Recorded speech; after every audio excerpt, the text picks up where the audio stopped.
Let me see. Nothing happened. I know. It's got a bit of lag always. It's a few seconds behind. Yeah. Yes, and current and all of that. Okay. Perfect. So I can. Now they can hear you.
Yeah. Perfect. So this شفت نبشة.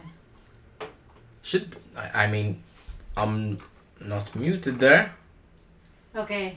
Perfect. Now it's right. Good. Working. Yes. Okay. Sorry. A little bit of technical difficulties as usual. Wouldn't be a Corso workshop live stream without issues. So, for the third time, hello everyone, welcome back to Corso Workshop. I am Kurt, and today we have, I think, what is an amazing live stream.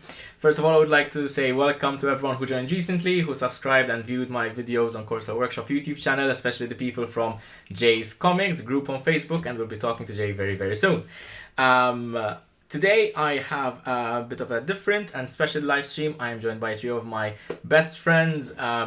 Get to introduce them very, very soon. They're talented people as well, and they're very, very talented at what they do. And also, if we find the opportunity, we'll be 3D modeling something along the lines of a Jedi Holocron from Star Wars. We'll get to describing what that is very soon. But without further ado, I would like to first introduce Trisha, who has never actually officially been in any of my videos, but she's always been there and she's been helping me out a lot with both production and working and also live stream. She keeps an eye on everything, makes sure that everyone is fine. Hello to everyone in the chat. I can see that there's Bianca, Amber. Hi Amber, Ray. Nice to see you, Ray. Very, very cool to see you here. Hopefully we can get to meet up very soon. Let us introduce the rest of the people. Let's see. Okay, so we should have a couple of people on screen. Perhaps you'd like to go and introduce yourself after I unmute you to make sure. Let's see. Let's run a test. Is everyone can? 1 second. So Jay isn't showing properly. He needs to go more. Oh, I see. So Jason's camera is off. It's fine. We'll fix that. You can say hi, guys. See if your audio works through this system. Of course. Hi. Oh, so that's Melisa. That's okay. That should be fine. Did you hear that? Melisa, I can hear. Okay, so everyone can introduce her. So we've got Melisa, we've got Evelina, Hello. we've got Jason as well. You can speak now. It's fine. Hello, everyone. All right. So Hi, Bianca. to give a brief introduction of who everyone is, Melisa runs a YouTube channel called Evelina Atelier. I will show you the channel soon. Evelina is a very, very talented artist and she's done some really amazing work. She's also not too keen to be on camera with us today, but she was very, very cool and joined us. Jason, last but not least, is the founder and main admin of Jay's Comics, which is a Facebook group with all sorts of cool news on comics and movie and geek stuff. And he's also a prime source for the very, very I would like to say bad habit of comic collecting and figure collecting. So he's he's a temptation on Facebook. So why don't you go around and say hi and tell us a little bit about yourself. Let's start ladies first. Melisa? Okay. Well, I'm Melisa. I run a channel called Evelina Atelier, and where I make, I show how I make garments from like medieval garments, but as well costumes for live action role play. So if you like those kind of things, well, you are very welcome to check my channel. Very cool, very cool. It is brand new, but still we are going to have more videos with time. Cool. It's good to note while we're here actually how we actually all met. I met Melisa about a year and a half ago. We were in the same group for Witcher School. Our characters ended up being very close friends. We ended up being very close friends, and even though Melisa's from Mexico, from halfway around the world, we still keep in touch almost on a daily basis. Evelina also was in the same session of Witcher School. I didn't get to interact much with you in the game. I don't think we actually interacted at all, except maybe for a few beers. Well, it was a sheer chance that we just met and started talking to each other online. Yeah. It was quite bizarre. 2020. What does it do to people? Oh, yeah. And Jason actually was introduced to us later on because Jason was supposed to join the 2020 version of Witcher School. We ended up chatting on the Witcher School Discord, and what ended up being like a one-off chat ended up being a daily video call in early to mid 2020, which got us through the hard quarantines that we all had to face. It was our little small group of sanity. There were other people, of course, great people like Mate and Laura and Jesper and Chris, so Christian, so a lot of good people. And we also ended up playing a lot of online board games as well. Well, we started playing online board games, and then suddenly Jason gave up. So, Evelina, tell us a little bit about you. I'm a self-taught artist, so I never went to any art school except for getting a degree in graphic design, which turned out to be not really my thing. And there it was more self-studying, more online courses, and just taking commissions and yes, just doing art and crafting. I think crafting is really what gets me through bad days, and especially during this Corona time. Yeah. Crafting and see what other people are crafting and just talking to people Yeah. online. Well, I mean, crafting and making in general is also like a bit of a therapy for me as well. So I really understand what you mean. We'll get to talking about crafting very soon as well. Yeah. So sure. yeah, and last again but not least, Jason. Tell us a little bit about yourself, man. I'm a very shy person and I don't really talk much. Go on. Okay, I'm Jay, and yeah, I run the Facebook group Jay's Comics. Very nice bunch of people on there. I've got 3 very good friends in this room right now. We just constantly have a laugh all the time. I'm on my best behaviour tonight, so I promise I will be very, very good, and that's it. Oh, but I have got something to show you. Yeah, go ahead. Evelina is supposedly a self-taught artist, but that's this is my pride. I'll show this on screen on her Facebook page as well soon, so yeah, we'll get to that. And more is coming. Yes, but we can't say.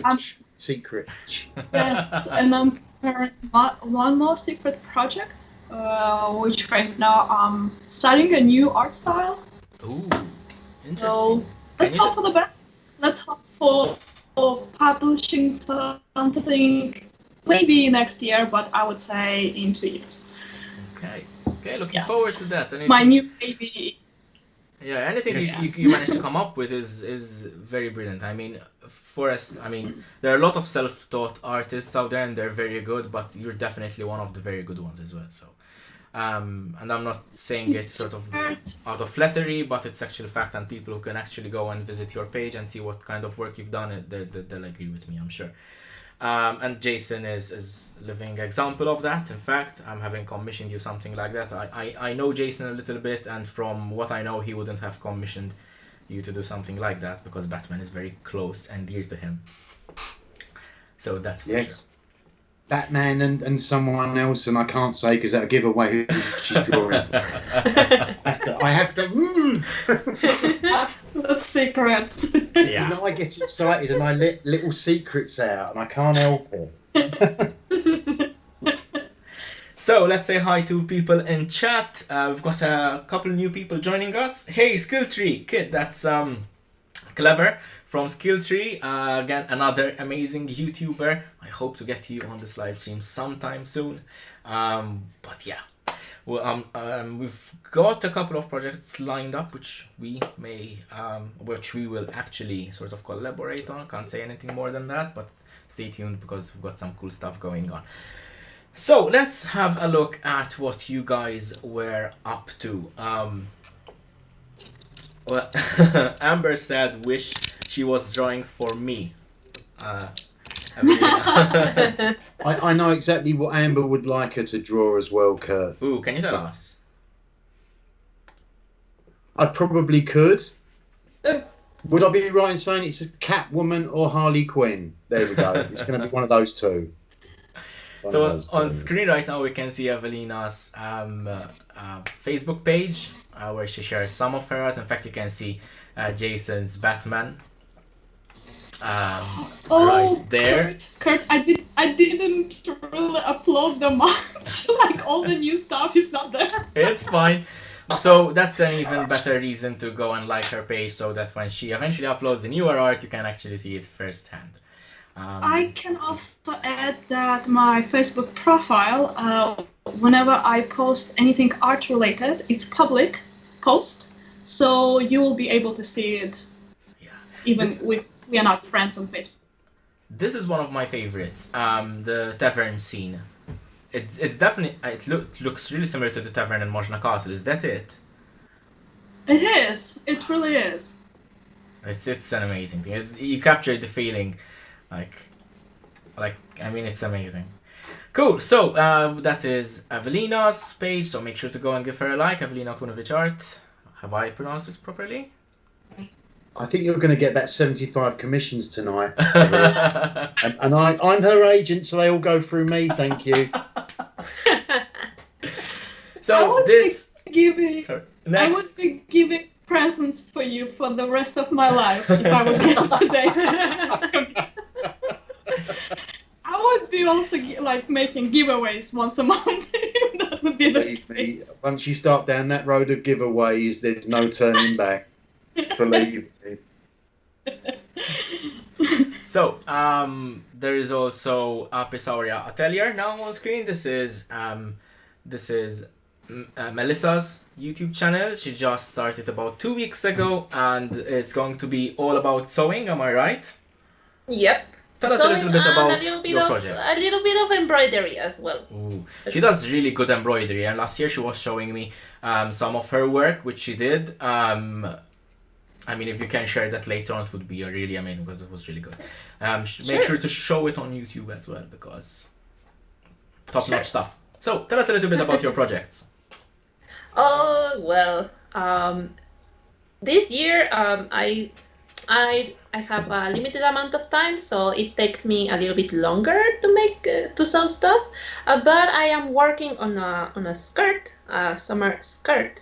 But I am also working on a new 14th century medieval 14th century dress, German, from Germany. So I'm working on that, and I am also starting the planning and the designing of an embroidery for a coat, a waistcoat, inspired 18th century waistcoat. Mm-hmm. And I am going to embroider, heavily embroider the waistcoat, but it's going to be by hand, so no machine, all by hand. So that's why I'm starting. So you do all your embroideries by hand, am I right? All of them, all of my embroideries are by hand. I don't have a machine. I use my hands. That's just amazing. Yes, Melisa's a very talented seamstress as well. I mean, Trisha's actually getting into sewing and that sort of thing as well, and she was seeing your videos recently, and she actually liked them a lot as well. Thank you. So yeah, definitely, I will definitely be keeping an eye out for your content. It's a very interesting thing. I'm not much of a tailor or sewing person, but I do like to do a couple of those kinds of projects every now and then.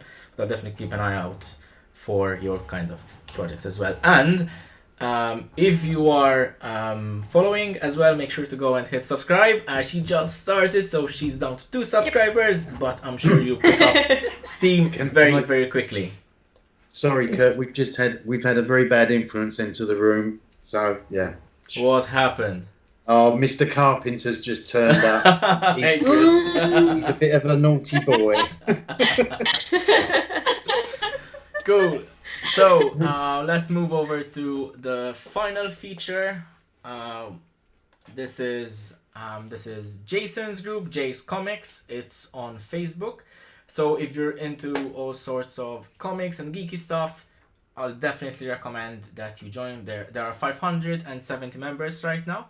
But I'll leave the floor to Jason to say something about this. About your group, man. Oh! Right, you got me in it. Okay. Well, it started off just over a year ago, I think. Just as a fun thing to take my mind off of what was going on in the world, basically. And then it started to grow, and then it got to 100 members, and I thought, this is something. And then I thought, well, let's see if we can get 200, and we got to 2, and then it went to 3, and now we're nearly at 6. It's just the best, and they're just everyone on there is so nice and friendly. I keep saying it. It's true. I can confirm this.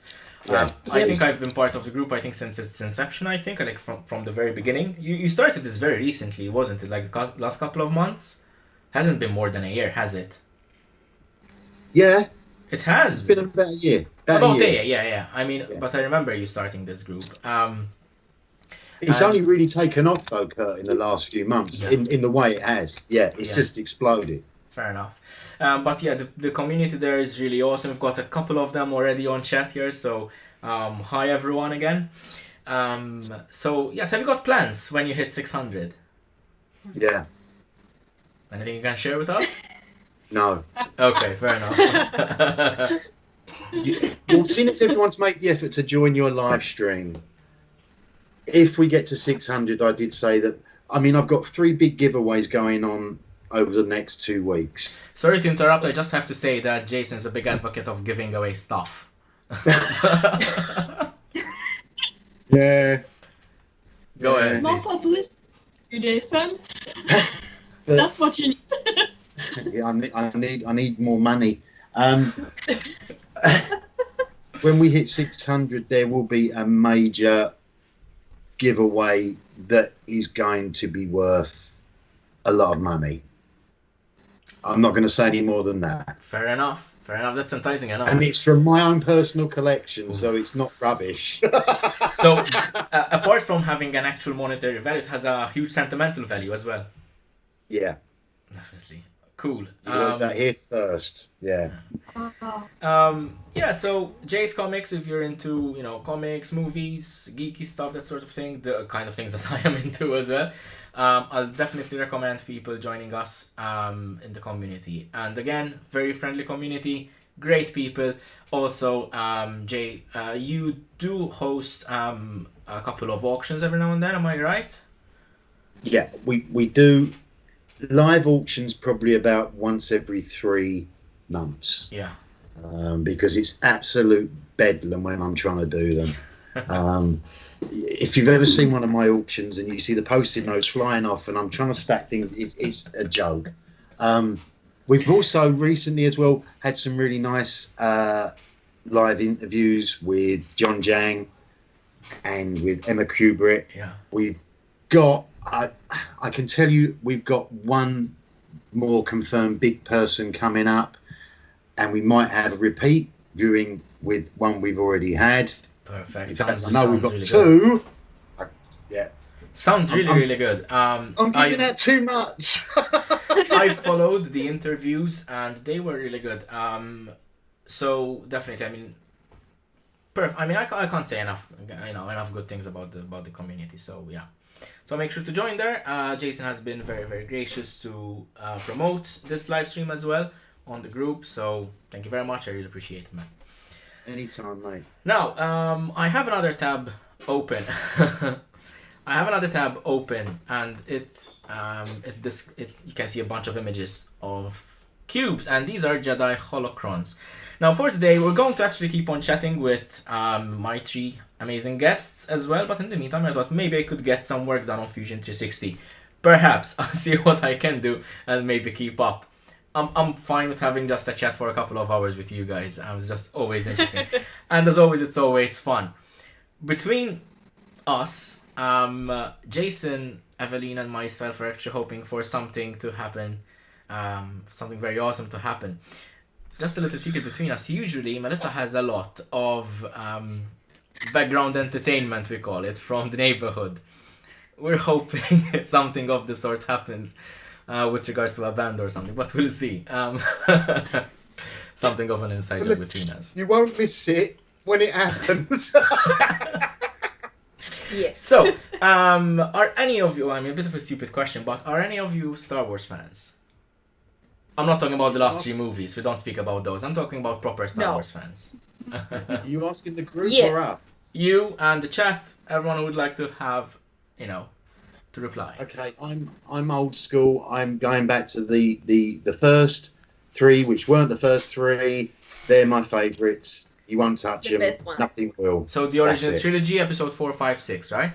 Correct, yeah. Perfect. When I actually queued up, when I was about, I'm not giving away my age, I was in the queue, and it was like nothing we'd ever seen before, and it was just the most amazing thing ever. I can assume. What about you two, Evelina, Melissa, Star Wars fans? I see Melissa is muted. Oh, Okay. is the band there? She's muted herself. Melissa's muted herself, so. All right. Oh, she's got probably like horns and cars and stuff in the background. Or Viking dogs. Helicopter. Helicopter. Yeah, the quiet neighborhood in Mexico. Yeah, quiet neighborhood. But yeah, I'm a Star Wars fan. Perfect. Because my dad loves Star Wars and he introduced Star Wars to me. Oh, So we used to watch like the movies all the time. The old ones, of course. oh, of course. And we went to the cinema to the movies to watch the recent ones. And yeah, it's like my dad and me, we are like, if there's a Star Wars movie, we are there. But only him and me. Not my mom, not my Okay. brother, and not anyone. Just I've had a bit of a similar experience in the sense that none of my parents are actual Star Wars fans. So basically, my brother and I had, at the time we were very young, we saw the Italian dubbing on television of Episode 5, which was the first Star Wars movie I ever watched. And at the time we had a recorder VCR, and we shouldn't have done it, but we recorded it at the time, so we used to watch it over and over again.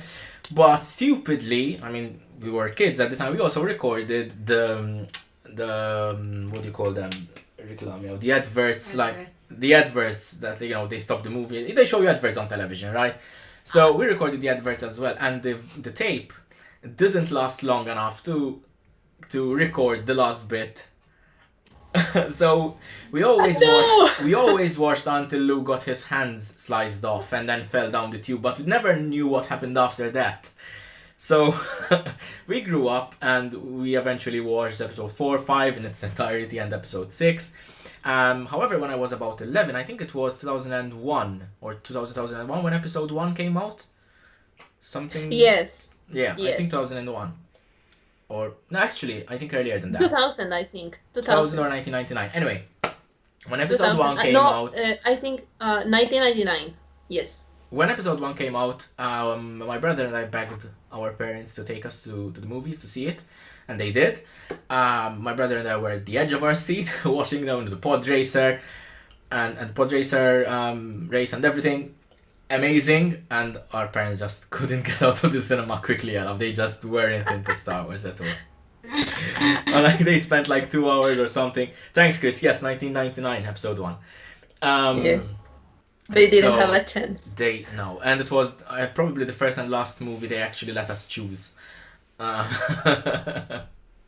We always had this thing of going to like movies which I really love, like with people that weren't actually into them. Like Lord of the Rings, my cousin took us there, and her obviously now her husband took us to watch Lord of the Rings. I think it was Two Towers. I'm not sure. And obviously we loved it. My brother and I, they just hated it. So yes, to because we diverted a bit. Showing on screen right now, we have Jedi Holocrons, and for those of you who are into the Star Wars lore a bit deeper than just the movies, you would know that Jedi Holocrons are devices in which the Jedi, the Jedi Order would store, or even the Sith would store information, data, etc., etc.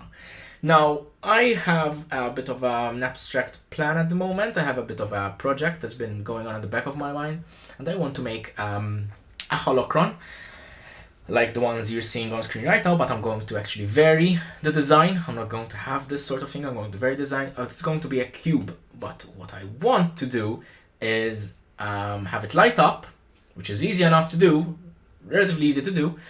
But I want it to light up only when I grab it. So if I give it to other people, it won't light up. And I'll go into the details of how I'm going to go about it in another video. I'll probably make a dedicated video for it.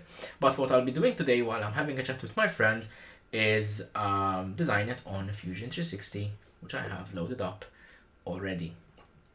So I'll get started with some basic designs. However, I would like a bit of a conversation, a bit of a discussion with you guys. So we started off with Star Wars, right? And obviously Star Wars is now owned by Disney. I think, Jay, I would like to ask you first. So you said that when you started, sort of when you got into Star Wars, you were into the original trilogy, right? Mm-hmm. Did you hate the sort of the prequel trilogy? And how does the prequel trilogy stack up against the sequel trilogy? I'm starting off with something controversial, I know, but please, I'd like to hear what you think about that. The only good thing that came out of the original trilogy was Ewan McGregor. That's true. That is true. And I mean, even Liam Neeson, though. And Darth Maul. That was definitely. Yeah, I agree. I have to agree there. Jar Jar Binks should have just been wiped out of the whole movie. He had no purpose in it. He was trying to be a poor man's Chewbacca, and it just did not work. I'm sorry. No, fair enough. But no, fair I enough. couldn't stand them. I really couldn't stand them. The lightsaber fight scenes, and that was about it for me. Darth Maul, Ewan McGregor. They did have, I think, among the best lightsaber. I mean, lightsaber fights were really top notch in the prequel trilogy, right? I mean, it was when the technology was evolved enough, I think, to accommodate for those sorts of things. But I don't know. Maybe it was because it was like my first actual Star Wars movie that came out in my life. But I am quite fond of the prequel trilogy. There are some things which are obviously off. Like obviously Jar Jar Binks had no place being there. It was like the comic relief, which wasn't comic enough. And like even in the second movie, like all that lovey-dovey stuff and sand and stupid things like that, I didn't like that, but I didn't mind the politics as much as people complain on the internet. I didn't mind the Galactic Senate sort of being a thing and like, what do you think? No, I mean, to be fair, if they'd have,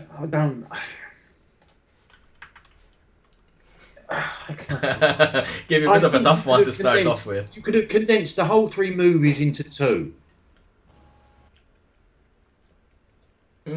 What would you have taken out? Cut out the boring bits, the lovey-dovey stuff. Yeah, that is true. Cut all that out and just do it like a 6-hour, 3-hour movie, and then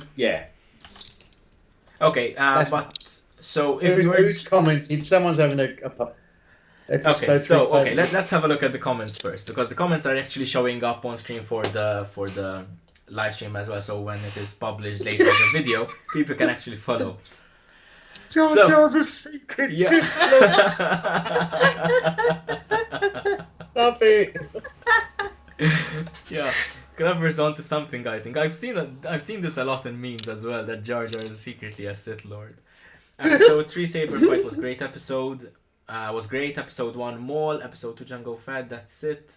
For the sequels, no, and no, says Chris. So Carpenter. I kind of agree. I mean, look, the battle scenes and the fights were really amazing. It was really cool seeing, the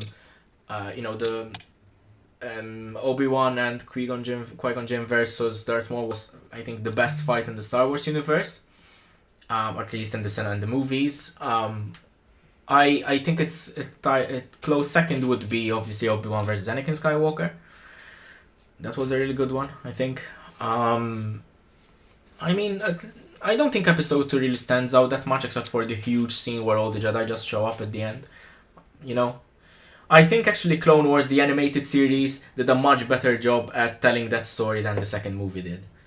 I don't know, have you guys watched the Clone Wars? It used to be run on Cartoon Network back then. That's where I used to watch it, at least. Yeah, I watched it just a little bit, but unfortunately I couldn't follow because I didn't have Cartoon Network at home. Okay. So the only place where I could watch it was on my grandmother's. That was the same with me. And we only visited her like once or twice per week, so I couldn't follow the story of the Clone Wars. That was the same with me. We didn't have cable. In Malta back in the late 90s, early 2000s, cable wasn't really very common. So my grandma had cable. So that's where we used to go and watch Cartoon Network. It's pretty much the same for me. I used to watch the Clone Wars at my grandma's. Yeah. So yeah, trying to figure out some things I'm designing at the moment. So And I. So, Carpenter is asking. Sorry, Kurt. Yeah, please. Sorry, I've got someone in my group who says he can't get in. And what link or what post do I tag him in to join your? Either one. He can. Whoever it is can join by going to youtube.com/Corso Workshop, and they'll probably see the live stream going on there. Okay. Or they can click on the link on the post that you did earlier this morning. Okay, thank you. The ice cream cone one, as I'm calling it. Oh, So, yeah. Carpenter has a question. How would you like to see Knights of the Old Republic as a trilogy movie? Definitely. Knights of the Old Republic and the Old Republic lore era is among, I think, one of my favorite. I spent a huge time playing the Old Republic. I've played Knights of the Old Republic as well.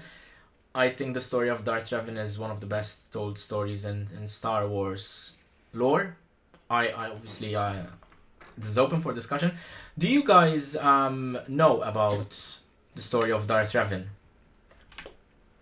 No. No. Okay, fair enough. No. I will leave the discovery of that to you because it's a very long story and it's quite an interesting one. So I would definitely suggest that you guys at least read up on it or play the games, Knights of the Old Republic, or actually watch a playthrough or something like that.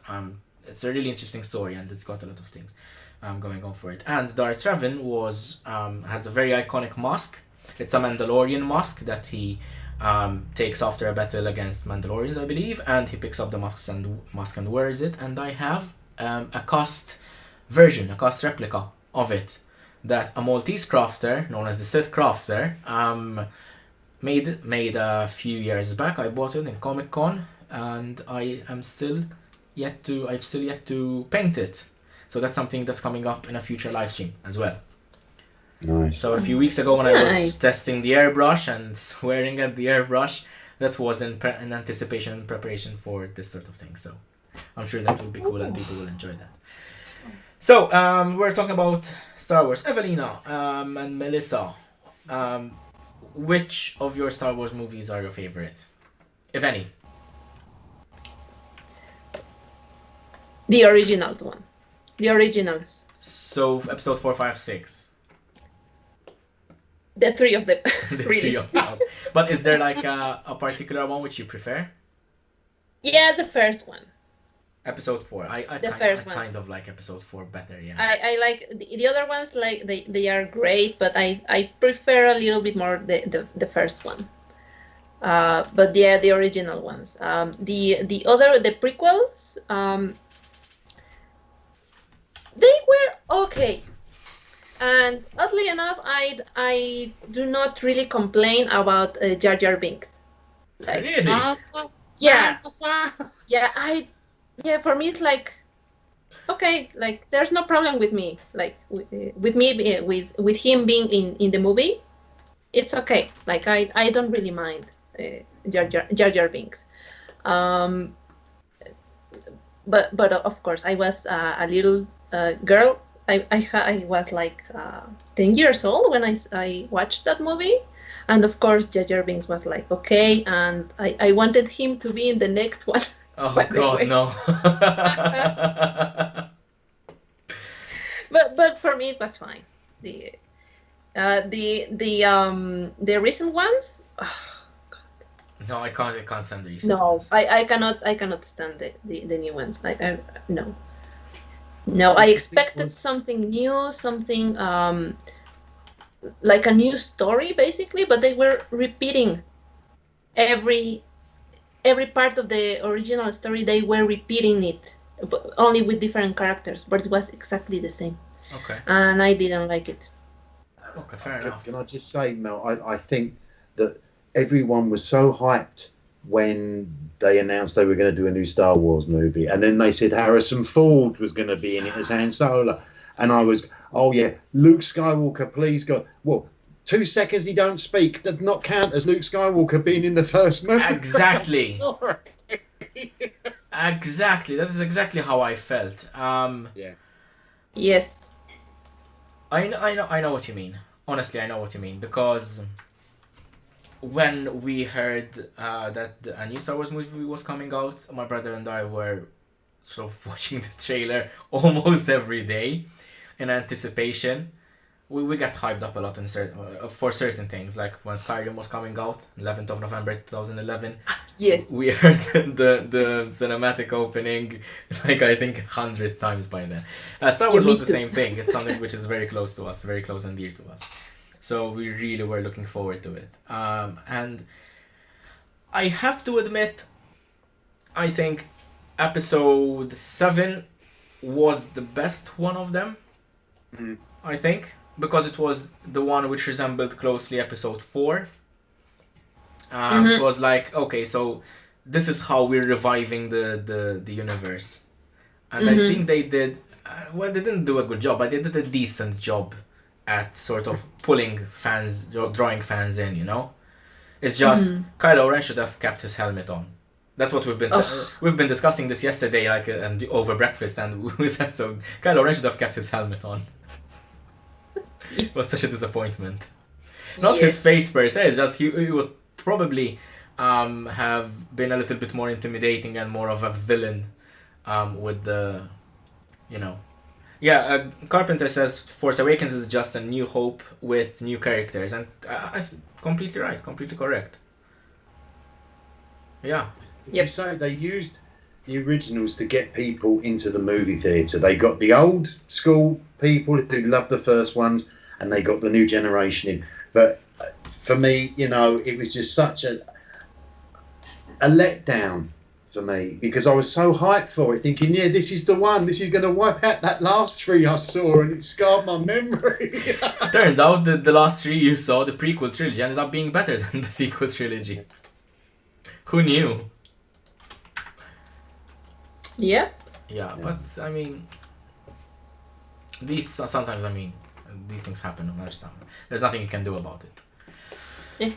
So, Yeah. Star Wars, I mean, do you think it was sort of Disney's fault that it happened? Had it been directed by someone else, perhaps, would it have been better?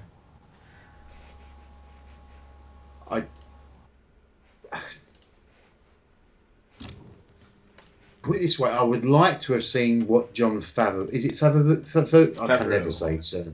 I would love to have seen him make it. Because he's had total control over The Mandalorian, and that, for me, has just rejuvenated my faith in Star Wars. Yeah. The Now, Mandalorian if he'd is have such a done good that one. movie and said to Disney, I'm doing it my way, just go away, we could be talking a whole different trilogy now. Yeah. That is true. Favreau's done an amazing job. And didn't he direct some MCU movies as well? He did the first Iron Man, young man. And did he do the second? No, he did the first one. The first one was the best one. Yeah. Definitely. I think he might have done something else. Probably someone in the group will tell me. Carpenter asked me, do you think The Mandalorian is putting the faith back in the Star Wars world? I would say definitely. I think The Mandalorian is a very good, and even Ahsoka I think is going to be a good one, and even Obi-Wan. Because they're taking a lot of the lore, of the background lore, and putting it on the screen, and I think that is really, really good. Because I think the Clone Wars and Rebels had among the best stories in Star Wars, the animated series, and they're going to actually bring them back. You know, Ahsoka Tano is from the Clone Wars, and everyone hated her at first. Everyone hated her, hated the little kid who wanted to play Jedi, you know? But by the end of it, everyone sort of was very protective of her, and, you know, it was a really well-developed character, and I'm really happy that they showed her on screen, and The Mandalorian is definitely the way to go for Star Wars. That I can say with confidence. Do you think... I think everyone's seen The Mandalorian by now. But do you think that last scene when Luke Skywalker turns up with a lightsaber was his fingers saying, well, you didn't use him properly in the movies, but I have? Yeah, exactly. Exactly. And speaking of, this is something you'll appreciate. You'll have to pardon my my bare feet. But this is the Return of the Jedi lightsaber. I actually printed this and I have it hanging over my bed. I was so happy to see this again in the movie. And The Mandalorian. Yeah. Yeah. As soon as I saw that X-Wing, I thought, no, yes. Like, it can't be so good. You can't have like Ahsoka Tano and Luke Skywalker in the same, and Boba Fett in the same series. It's unheard of. There were so many good characters that they took from the animated series that I was really, really happy to watch it. And I'll gladly watch it again. Yeah. Definitely gonna watch it again. So, Mandalorian, what do you think, Ev? Putting you in the spotlight. Who? You, what do you think about The Mandalorian? Let me just answer the previous question, because I think people need to know a little bit of background with my... Yes, please, go ahead. I never grew up with Star Wars. Okay. I never watched the old ones. I was never into sci-fi for a very long time. It was only maybe about 5 years ago when I got influenced by some new friends when I moved to Denmark to try at least to watch some sci-fi. And well, the biggest mistake probably was that I tried to watch the new movie of Star Wars. When you say the new movie, you mean like the last And trilogy that came out? Yeah. Oh, first so sorry for you. The last trilogy. It ruined the whole experience. And before that, I watched Star Trek, also not the old ones, but the new ones. And I fell in love with them that after watching... Yes! That after watching the new Star Wars, I was like, no, never again. No, thank you. I don't want to know anything about them. Such And a shame. It took almost probably 6 people to convince me to watch The Mandalorian. Because I was like, no, it's Star Wars. I don't want to watch it. And people were like, imagine that it's not only Star Wars. It's kind of Witcher-like. I see. I'm gonna. And that was like a complete different universe for somebody who hasn't watched the original Star Wars and just tried the new ones. So that was like, oh, well, now it makes sense.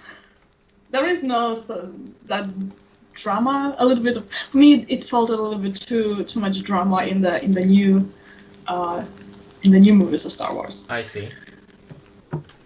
So it was very predictable. That's how I felt. Yeah, I would agree with you. I would definitely agree with you. I mean, it's... Well, I mean, let's not... I don't want to spend like all night discussing Star Wars because we can easily do that, and we usually do when we are chatting all together. Usually crack open a few cans and start talking about things and end up talking about them for hours. Speaking of Disney and like, Star Wars and sort of thing, like MCU, we mentioned it already, but the MCU is, I think, one of my favorite. The Marvel Cinematic Universe is among my favorite. They have come up with some of my favorite movies recently. What do you think the effect of Disney was on the MCU? I've asked this yesterday between us, but I didn't want sort of to discuss it. I wanted to leave it for this live stream. Who would like to go first? No. I don't want to go and answer this question because if I do, then I'll probably get lynched by half the group chat. Oh, go on.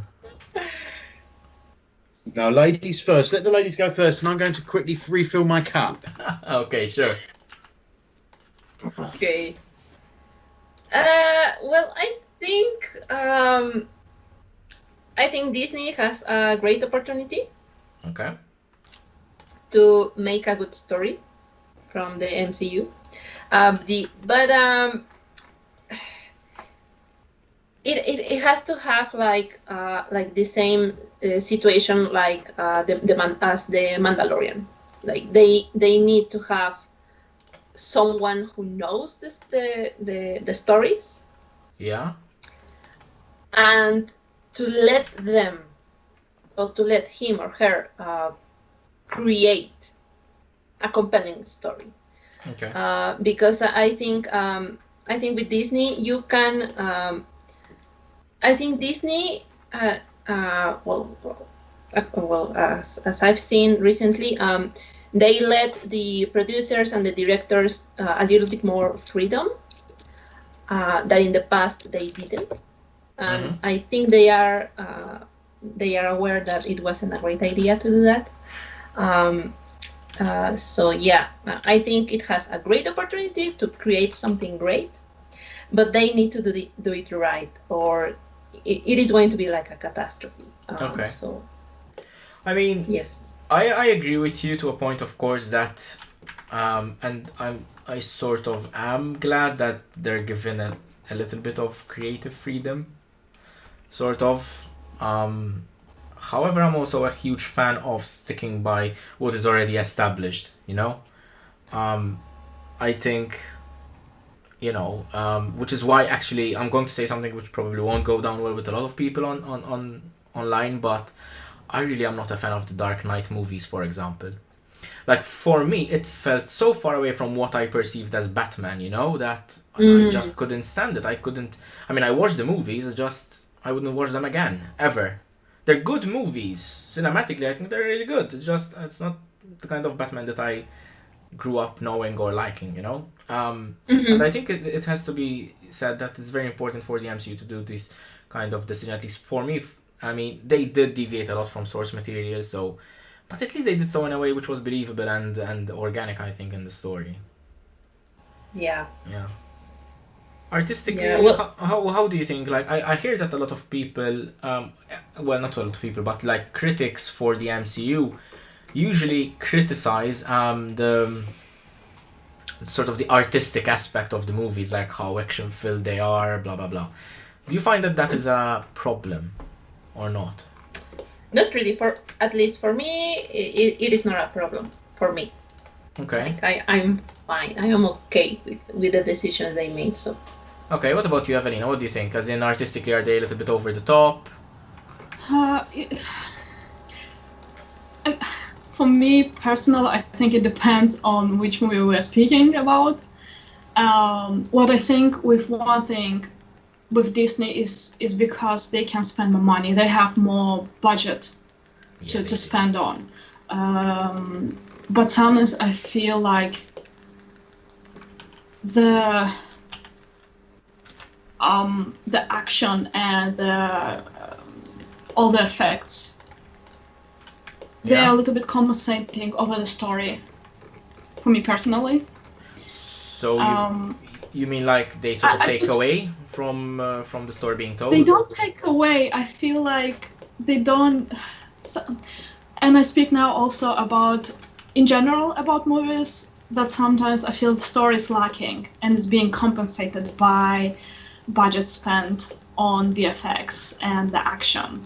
Okay. When it comes to Marvel movies specifically, I think I actually like action in Marvel movies. That's why I'm watching them, and the humor it's very Marvel humor. I know they reuse so many jokes over and over again, especially with Disney.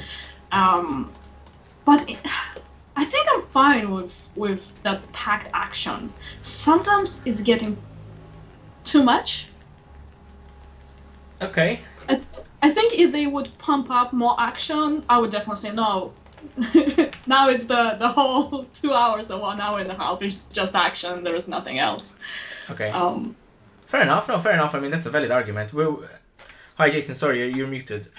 We're talking about like the action in sort of the MCU. whether it detracts or sort of like a lot of critics who have been criticizing the MCU mostly is about like their artistic style and their cinematic style. I don't know what you think in that regard. First of all, I mean, you do like the MCU, right? As in the Marvel movies. What do you think of them? Jason. You're muted, man. Just to let you know. Sorry about that. Yeah, sure, no problem.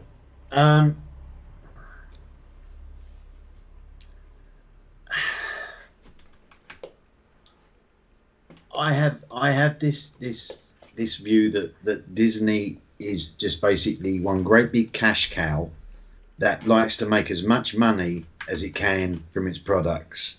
Oh, I mean, saying that, their movies, some have been very good, some have been very bleh, shall we say. I love the Avengers, I love Spider-Man, because they don't try and cram it. They span out the story, you know, so it's not all just like meshed into one film. And that's what I think is the problem with the DC films. They, especially the Justice League, the first Snyder Cut. I'm sorry to detract. No, they tried to get too many characters into a 3-hour film. There was no backstory. There was nothing. Then they did the Snyder Cut, and it was just a completely different movie. Okay. And that's how it should be. They should take that, and that's what Marvel have got down to a T now. They do one little like build-up movie, then they do a main movie, and then they do another one. And so they've got that down to a fine T now, a very fine T. So they seem to have like a formula there, right? Yes, 100%. I think. I mean, I was telling them when you went away that I am not a huge fan of the Dark Knight trilogy at all. I really don't like them in the sense that, I mean, I'm a huge DC fan. I mean, I love Batman and Green Lantern. They're among my most favorite superheroes in comics. But I just can't stand watching the Dark Knight trilogy. I mean, it's just so far away from what I understand as what Batman is, you know? Okay, let me interject. What was the first Batman film you saw on the big screen? Batman and Robin, which was the crazy one, the stupid one. The one with the bat nipples and the bat credit card. Did you see Michael Keaton Batman? Remind me what villain he had? Jack Nicholson Joker. Yes. See, now that for me is the Batman film. That is because it's the first one I saw. Everyone was slating him. He's too short. Blah blah blah. But it was just See, and that for me, nothing will touch that. Okay. Because he is my Batman. Yeah, well, it's fine, but I'm not really comparing him to George Clooney. George Clooney was in that one, right? Yeah, in Batman and Robin. Yeah. I'm not comparing him to the George Clooney Batman. I'm just saying that, like, mostly what I remember most fondly from childhood is the animated series. Yeah. Oh, yeah. And sort of, I don't know why. I just can't stomach the Dark Knight trilogy. I mean, I've had a lot of arguments over the years because of that, like with so many people. The Dark Knight trilogy, okay, the first one I couldn't get my head round because they took. It seemed as if they were taking for granted that everyone knew the story, so they could change it a little bit. Rather than that, I think what I really didn't like was the fact that Batman didn't feel like Batman in the sense that, like, a lot of things happened which Batman wouldn't usually allow. Like people dying and that sort of thing. You know? But I don't know, it's just me. But I that's probably the director wanting to put his own twist on it, wasn't it? And he to be fair, he owned those 3 movies. He brought Bane into it. Like it or loathe it. I hated Bane, man. I hated Bane so much. Bane is not a Russian terrorist. No matter what you say, Bane is not a Russian terrorist, and I will fight you on that. Yeah, fair. But he did bring him into the movies, which was, you know, it was nice to see Bane in a Batman movie. Even though he was Yeah, but there whatever. was Bane, I think, in Batman and Robin as well. Yeah, well, we'll let that pass. I think we had Mr. Freeze, but we'll let that pass. That's true. But it was pretty funny. Come on, you can't fault Schwarzenegger for it. No, it wasn't his fault. He needed the money. But Yeah. So yeah, I mean, we've had differing views on. it will be the thing that we can now look at it, Kurt, is we've seen 2 Deadpool movies that have been made outside of Disney thresholds. Yeah, they were made by Let's Fox. see No? how they butcher it if they make another one. That's because they should just let him make it as he wants to make it. It can't be a PG-13. No, Definitely. no. No. And I think everyone knows by now that if they want to make a Deadpool movie that makes money, it has to be, R-rated. Well, this is the 18 thing now. plus. They own the license for Predator and they own the license for Aliens. I mean, I dread to think what those movies are going to come out like now, unless they do it under another umbrella. Is it Touchstone? Their adult movie. I don't remember. I think it's Touchstone Pictures. I think it is. Someone will tell me. Let's I have a don't look remember. at the chat. Carpenter said movies are always better with character arcs rather than action special effects. Definitely, I agree. I think story over cinematics is always a good deal. Doesn't mean that the movie has to look like crap, but definitely. Story over cinematics for me all around.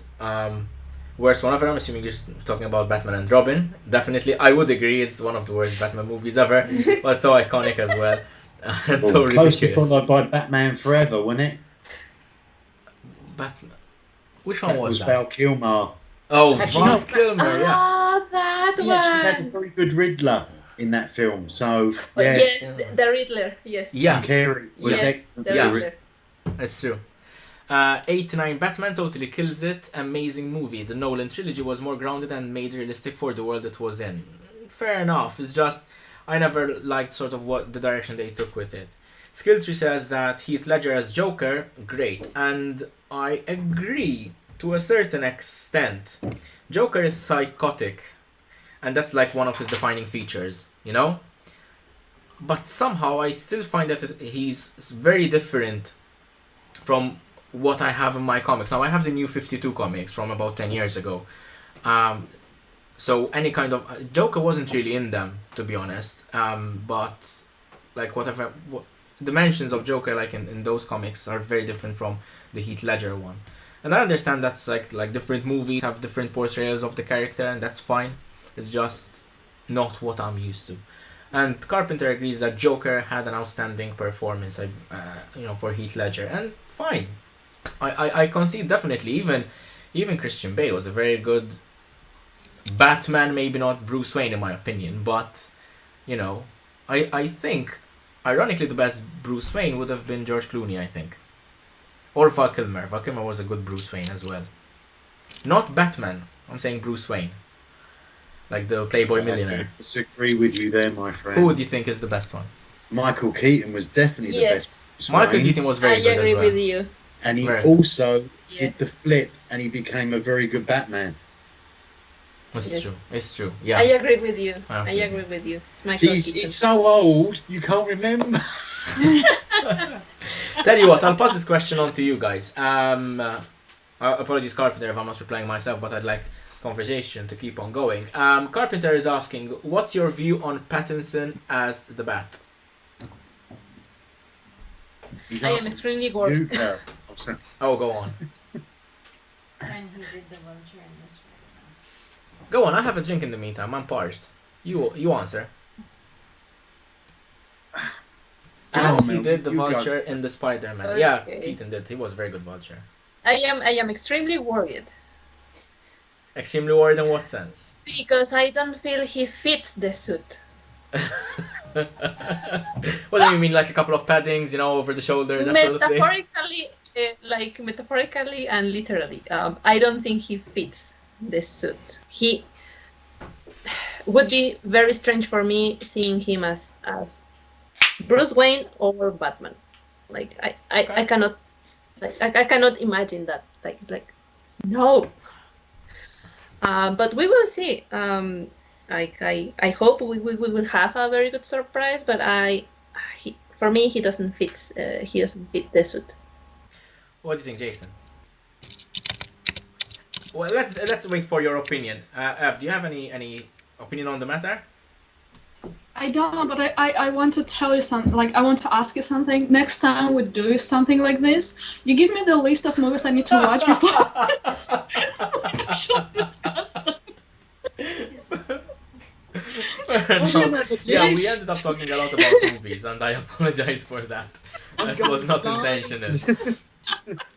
It was not intentional, but I remember when Jason said, "Oh, I just made this group on Facebook, College Days. I sent you a request, like, oh yeah, that's fine."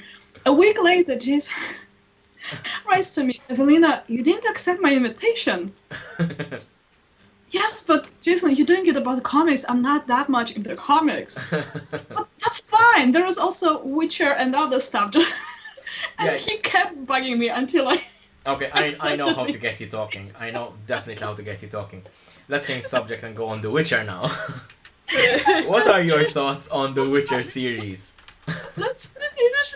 Let's close the topic on Batman. We can just move on. Yeah, The Witcher is obviously something that brought us together, especially us three, who actually attended Witcher school, and Jason, who hopefully will join us soon. So The Witcher is something that I really like, both as a game. Witcher 3 is an amazing game. I think it's one of the best games ever made.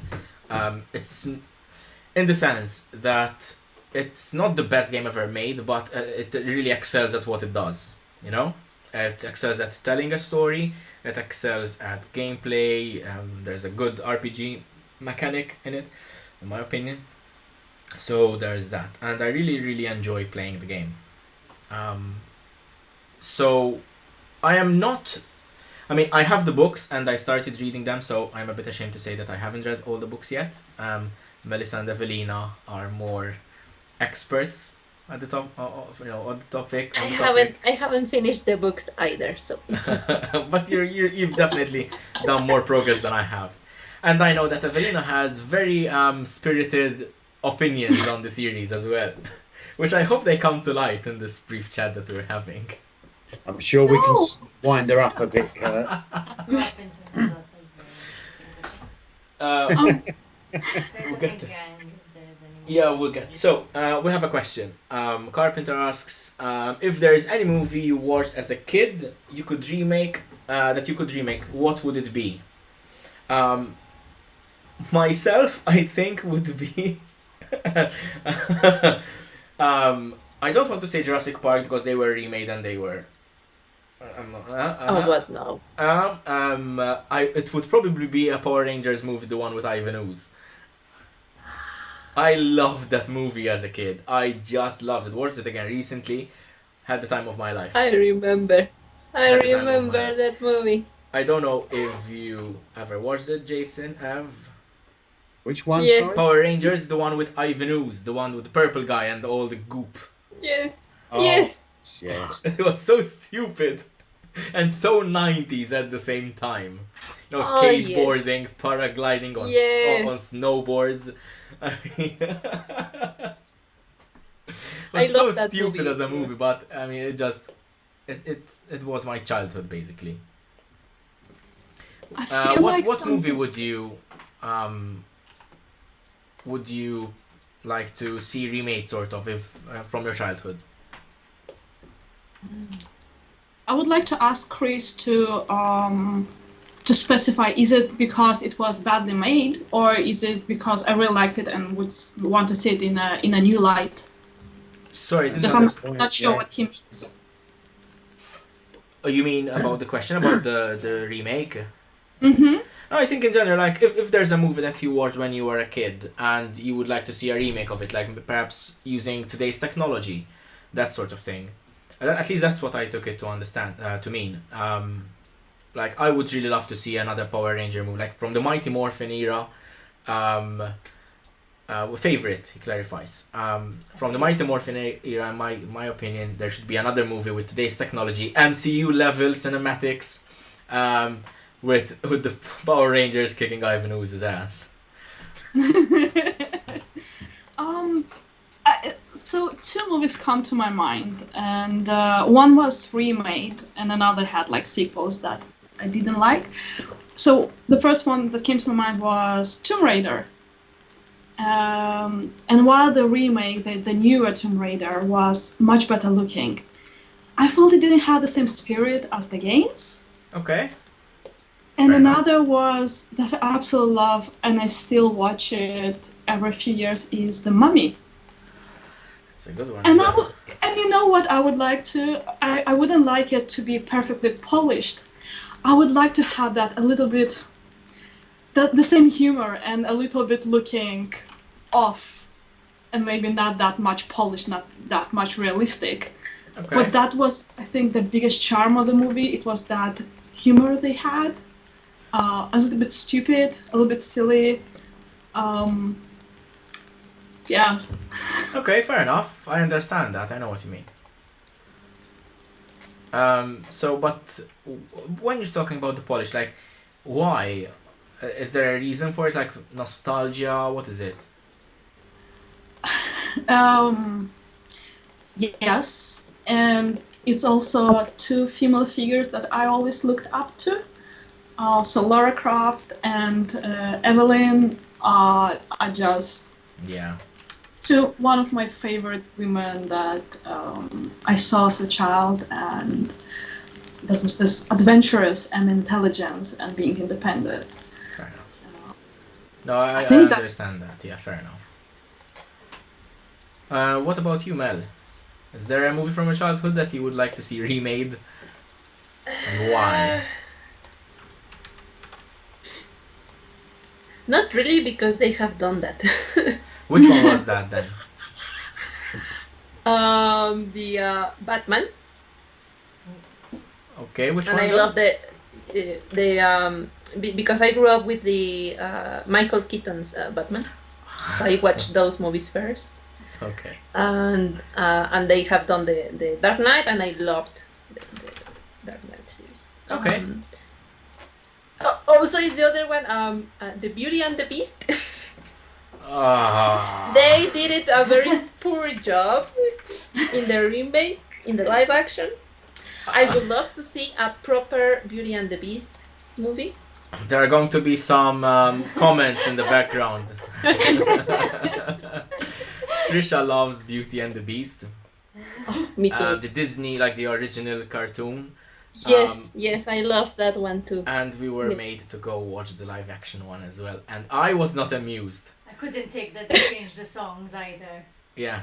They were perfect as they were.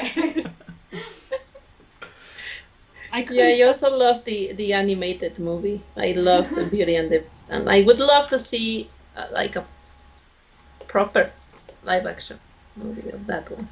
You know what? There was one thing which got me really excited about Beauty and the Beast, the what do you call it? The live action.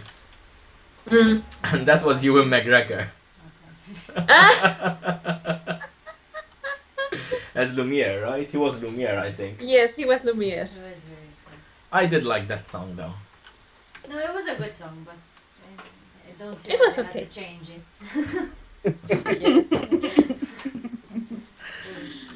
So yeah, movies are a huge topic and we can end up talking about them all night. Clever says, from Skilltree says that he agrees with not needing the polish. Sometimes the too perfect look has a less real feeling. It sometimes feels like good graphics and effects take the place of the story, and that is true. I think that is the case with a lot of these, action-packed movies. Excuse me. What was the name of that director? You can tell me, Jason. Michael Bay. Michael Bay yes. has a lot of like these action, like explosions, and with the swooping camera and everything, and the story sometimes ends up being a little bit lacking. He's So- not happy unless he can blow it up. Usually that would be something I can get behind. Usually. So, let's change topic a little bit. I would really like to talk about the aspect of crafting and you know the stuff that especially Melissa and Evelina are into, the artistic side. You know that Evelina said that she's a self-taught artist, and first of all I would like to ask you, how sort of did you get into it? Was there a reason behind it, or did you just end up one day wanting to start drawing and you took a shot? What is your origin story, now that you're on the topic? I think I'm just made that way. Fair enough. So I had a few stories from my mom from when I was little and I can't really remember much. And she said that I basically took the pencil before I took a pen, and instead of just writing, usually like a lot of kids try to write something or try to draw, but they just started drawing. Okay. And it was just much sooner than when other kids still are learning motorics of holding things and trying to control that. So I was just very early kid in doing that. And once they also caught me drawing on the wallpaper. Oh, okay. I'm not impressed. Yeah, I think I just started and I never stopped. I stopped because of some health reason, like anxiety and depression. Okay. I never really thought of... I thought of doing some other stuff for a living, but I never thought of dropping art. It's not an option for me. Okay. I can take a break. Completely dropping art and never coming back to it it feels very depressive. Fair enough. No, I mean, I understand what you mean. If someone were to tell me that I cannot craft anymore, I would probably lose my mind, because it's something that I really enjoy doing. You know. I completely understand what you mean. And also when it comes to like self-taught artists, so Europe doesn't have or didn't have schools for digital art. It had very traditional art academies. It's true. I noticed that. It's true. Yeah, and while USA has super expensive places, and not everybody can afford art center or any other place. So, and also places like Malaysia, it's not really known, or Brazil, it's not very known for art, and there are not so many places maybe to work. Okay. So there are just when it comes to digital art, I think it's just normal that nobody asks you like, where did you study that? Do you have a degree in that? Okay. But don't you think that there are better opportunities perhaps nowadays with regards to digital art, or is it something that it will probably never change? Because I know that a lot of sort of game studios ask for digital artists and that sort of thing. Have you had any experience or seen this to change, or maybe perhaps it's going to change in the future? What do you think? I think it's changing. It changed a lot in the last 5-10 years. Yeah. There are more and more not studios, but online opportunities to learn that stuff. Okay. There are so many courses you can choose from doing it online, and there are also more centers opening up in some places. I know that in Poland also some guys opened, it's an online platform. So they opened, so it's a school in Europe, and I think they're doing some live sessions as well.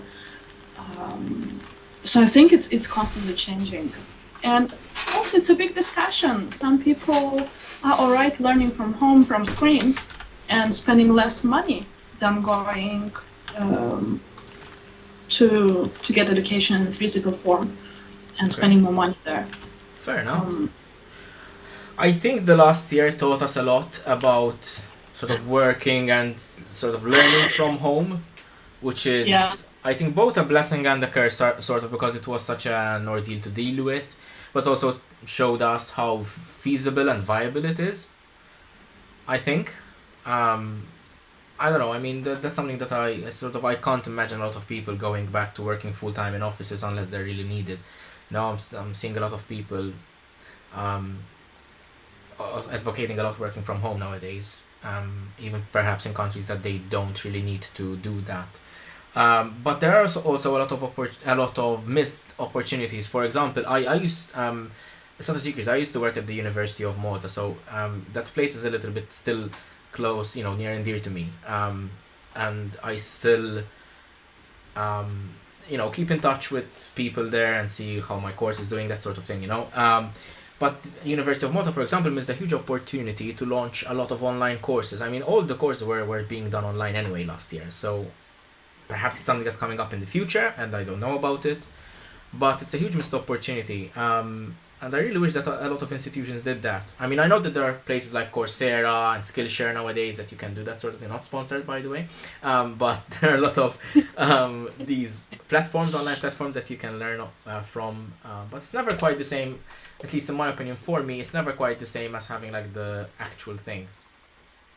I agree. But it could be just me, though. So I won't say that, It's just my preference. It's very, yeah. I think also another huge factor is going there, meeting other people, is getting inspired and getting more motivated, because you're constantly with other people and see what other people are making and learning, and you can ask the teachers or you can ask your peers, how did you do that? How did you achieve that? And that can really motivate you instead of sitting at home and thinking, oh, I can do my homework later. Yeah, it's true. It's true. You're definitely right. I'm like, I can't concentrate. Like, I probably have never been diagnosed with ADHD or ADD or something. But even as a kid, I could never sit still for more than 2 seconds and actually pay attention to something. It has to be like really hands-on and engaging for me to work, which is why making works so well for me, because I'm always like focused on it. But yes, I mean, I feel the same way like you do, on this sort of thing. So yeah, what about you, Mel? How did you start? How did you get started? I'm trying not to laugh, sorry. No worries. No, please go ahead. So how did you get started in sewing? I know, first of all, you're talented. Obviously, you've shown us that you're talented, and even the embroidery stuff that you used to show us last year that you were doing for your Witcher costume for Witcher School is amazing as well. Thank you. So how did you get started? Is it like a curiosity thing? Is it something that perhaps your parents got you into? What's the story? Yeah, very good question. Because for me, I wanted to. Well, all started like many years ago when I was young.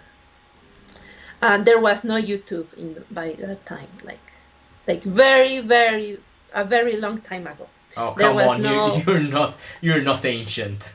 Yeah, I'm not Asian, but she plays it off like she's Asian, but she's not. Like we only had email, and that was it. But the problem was that for some reason I wanted to make a kimono. That's really cool. Like I wanted to make a kimono, but for example, my mom doesn't know how to sew. Okay. My dad either, and my grandmother knew how to sew, but the problem is that she knew how to sew like t-shirts and all by a machine. Okay. And I didn't have a machine, and I thought, okay, so maybe I can use my hands. The problem is that I didn't know where to start, because I didn't know how to sew. There was no information for me available of how to sew. Okay. So I just like I got very discouraged about it, and I just like left like my sewing journey like just on a big pause. And also my mom my mom and my parents weren't very motivating, because they told me, oh, you can just buy it. Like, why do you make it? You can just buy it. Yeah, I know what you mean. So they are like in the, they don't make stuff, they don't craft stuff, so they just told me like, hey, just buy it, like when you have money, just buy it. But the pro, and so I thought, okay, well, it's fine. But later I took a class on embroidery, by the way, and I really loved embroidery, and I wanted to do more embroidery, but the same thing, that there was no information available, no one to teach me, and my parents telling me that the only way where I could learn is if someone would teach me. Okay. And there was no one, because I knew no one. And so I was a little bit discouraged about it, and I tried to learn by myself, like doing small things, like without knowing what I was doing. And I made little things, and then I got a machine, a sewing machine, and I also made like little things. But again, my parents and my environment said, no, you know why you make it? Just buy it. Yeah. Until fairly recently, well, I was very discouraged, and I thought, well, I will never learn how to sew, never. Until the year when I went to Witcher school, I saw so many, like, the people were making stuff, and I got so inspired and motivated by it, and I thought, I can do that too. So I started sewing, despite everybody telling me that why bother, you should buy it. I thought, no, I can do this, and I have YouTube. YouTube is a great source of information. It is, isn't it? Yeah. So I said, no, I'm going to do it, and I got so inspired that I just love sewing and embroidery. Like, I love making garments and sewing. It's really good, and you actually you really have a talent for it. So this whole mentality of let me just swap screens a little bit so we can actually, and I'll go back to Fusion 360 in a second. So yes, this whole mentality of, oh no, you can buy it, no, you can buy it, is, I think, worldwide. A lot of people, well, maybe perhaps a bit less nowadays, that people are a little bit more conscious about reusing, recycling, and that sort of thing. But don't bother fixing, buy a new one, don't bother making it, buy a new one, that sort of thing is very common everywhere. And I think it takes a little bit of motivation and courage, sort of a little bit of a push to start making stuff. At least for me, it was that way. I never knew how creative I could be until I started making stuff. And I mean, when I was a kid, when I was much younger, I used to make stuff in the garage all the time. Like, I used to make like paper mache stuff. I used to go to my grandfather's garage. I used to make small stupid things out of wood, just a couple of wooden nails, that sort of thing. I used to do that sort of thing a lot. But sort of then you start going to school, middle school, high school, and I never actually got back into it. It was about 3 or 4 years ago when I started making stuff properly again, and my level of creativity and sort of even psychologically speaking, like mentally speaking, I'm a lot more relaxed, I'm a lot more focused, because it's something that keeps me grounded, and it's a really interesting thing. But I do get discouraged as well sometimes, because I hear people saying, oh, you could just buy that. Yes, of course you can, but you can also make it, Yeah.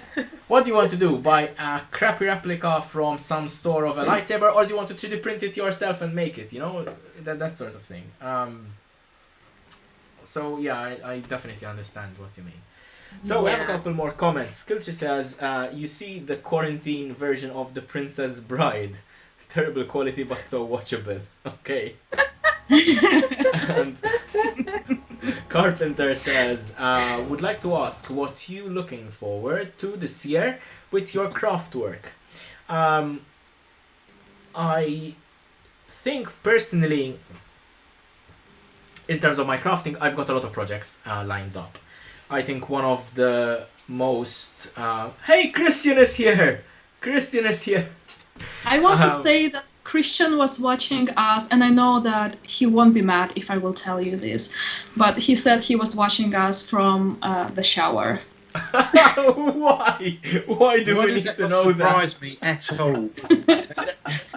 Okay. Because he really wanted to watch us, and Why other do we stuff need to gets know in that, the though? way. Anyway, hi Chris.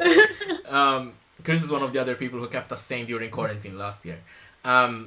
So what were we talking about? Oh yeah, the projects that we're doing. So the Thunder Hammer from Warhammer, the one that we 3D modeled a couple of weeks ago on the live stream. This is one half of it, of the head, as you can see it. This took 14.5 hours to print. Yay. But it's so beautiful. I can't wait to print the other half. So that is a project I'm looking forward to. Leatherworking stuff, as usual. I made a domino mask earlier today. I never knew how easy these are. This is for Trisha. She will actually put it on now. And I made a potion holder for my Witcher getup. Actually, this one, I might be giving it away if we hit a certain number of subscribers. And that is Trisha wearing a domino mask. So, leatherworking is definitely something that I... so I'm seeing the comments. Leatherworking is something I always look forward to. I apologize. So Christian also says that it is intimidating, especially when the crafting question requires a proper workspace and materials seem too expensive to practice. Leatherworking definitely is one of those things. It's an expensive material to get into, to get a supply of, and you do need a workspace, even if it's just a table. So I definitely agree. Sometimes let me say this.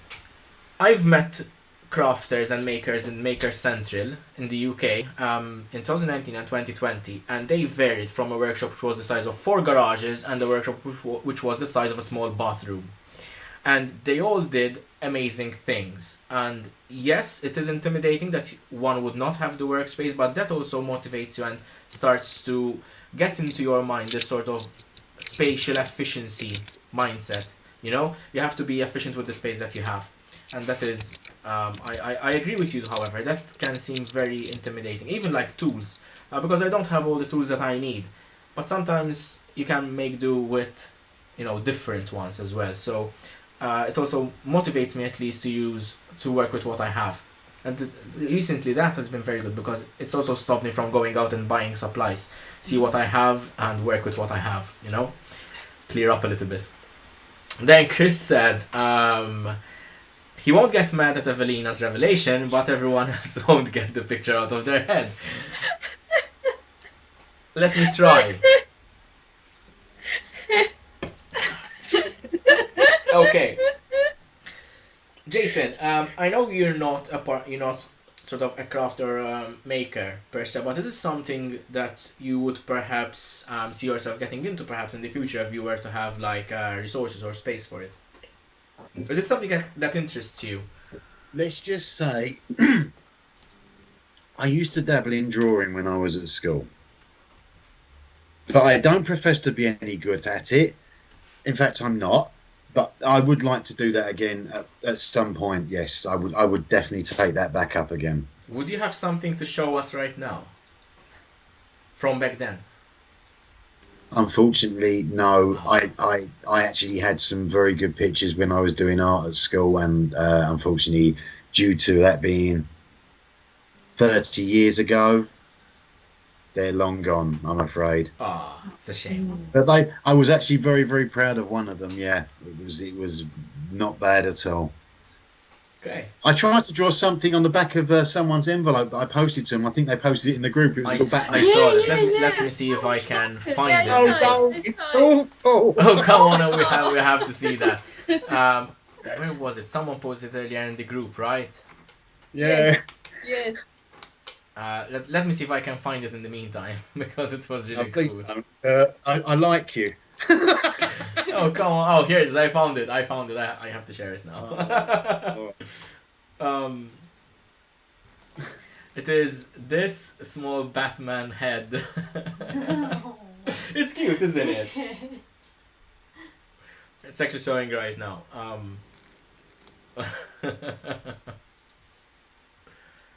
So yeah, so you would like to perhaps get back into art, right, in the future? Yeah. It's a thing of beauty. It's just Chris Bluff agrees.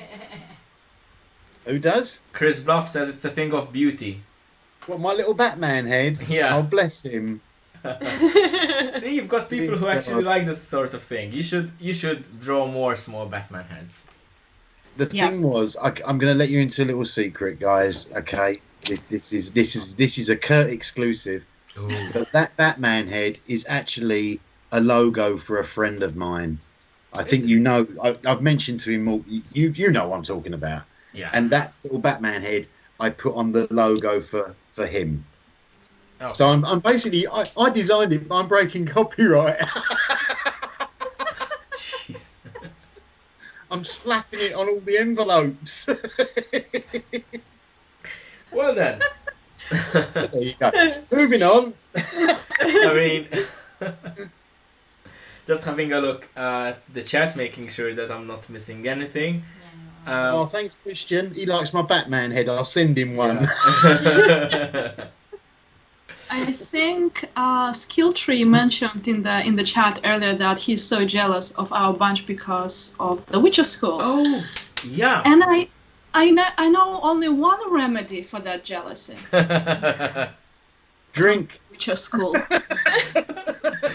Witcher School, she's right though.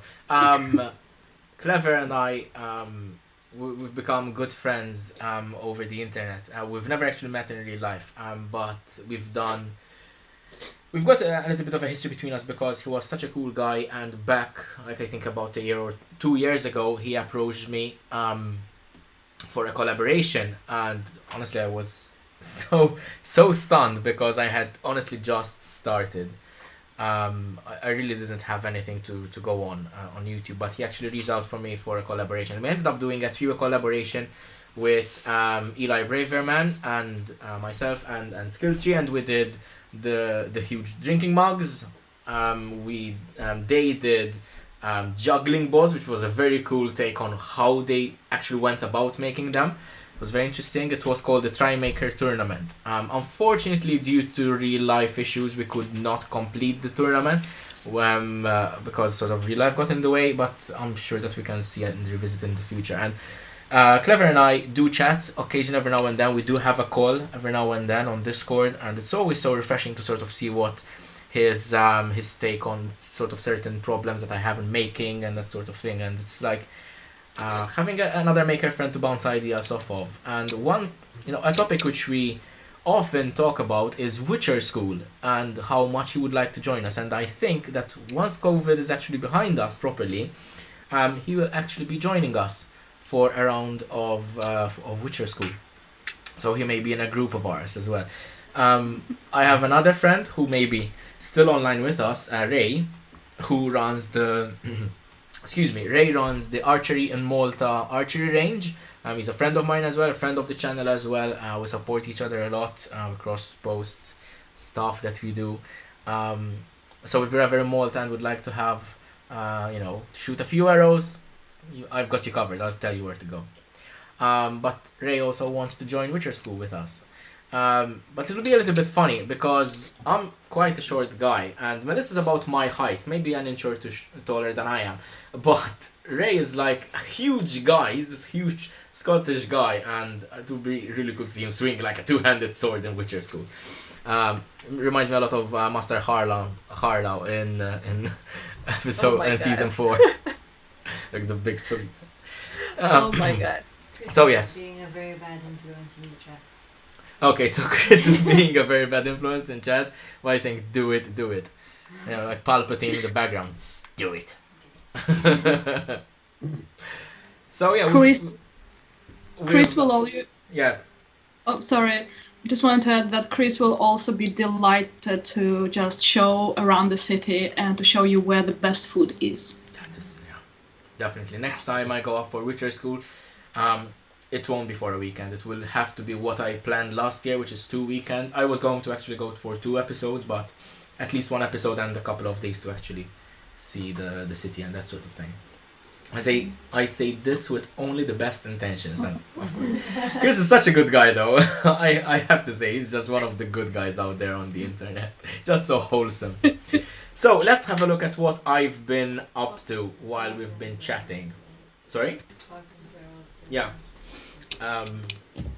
So before we actually get to my stuff, Carpenter said used to do archery back in the day, doing reenactment history, Mercian Guard Viking Society. Wow.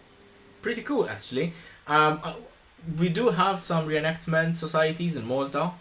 We have a couple. I have 3, I think. Yes, we do. We have 3.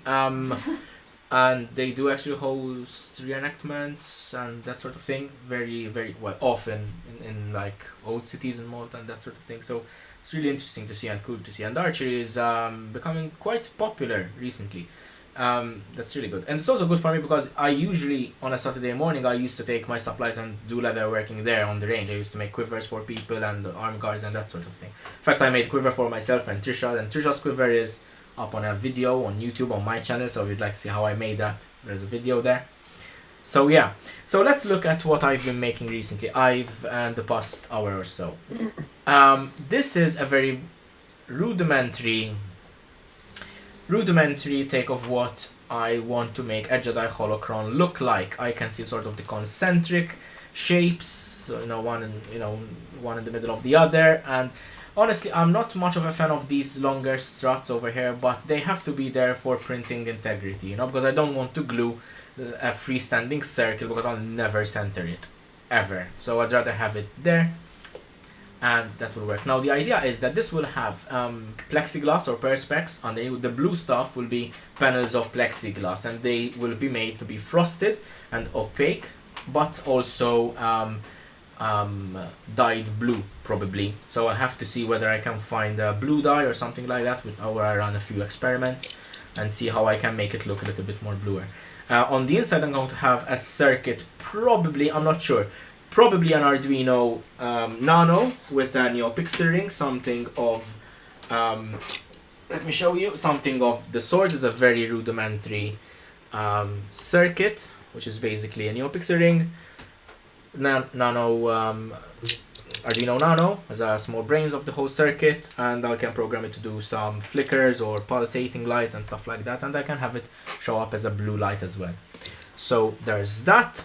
There's going to be a special feature where it's only going to light up if I touch it. Now I can show you the playback of how I actually got around to crafting it. You can see it going on the screen right now. Chris has just said, could you use a certain panel? But Could you use epoxy for the first little panels? Definitely. Usually PLA, which is the kind of 3D printed stuff that I use. Like this Xbox controller stick, which I printed for a friend of mine. This PLA material usually glues very well with super glue, and as well with epoxy, with 2-part epoxy, 5-minute epoxy, even plumber's epoxy. I've glued PLA pieces together. And if you mean like gluing up, probably yes. If you mean frosting them with epoxy, I'm not quite sure I could do that. If you have something in mind, let me know. So yes, the Jedi Holocron, however, obviously as you can see, this is a cube right now. It's completely sealed, and I will need to have a means to access the insides.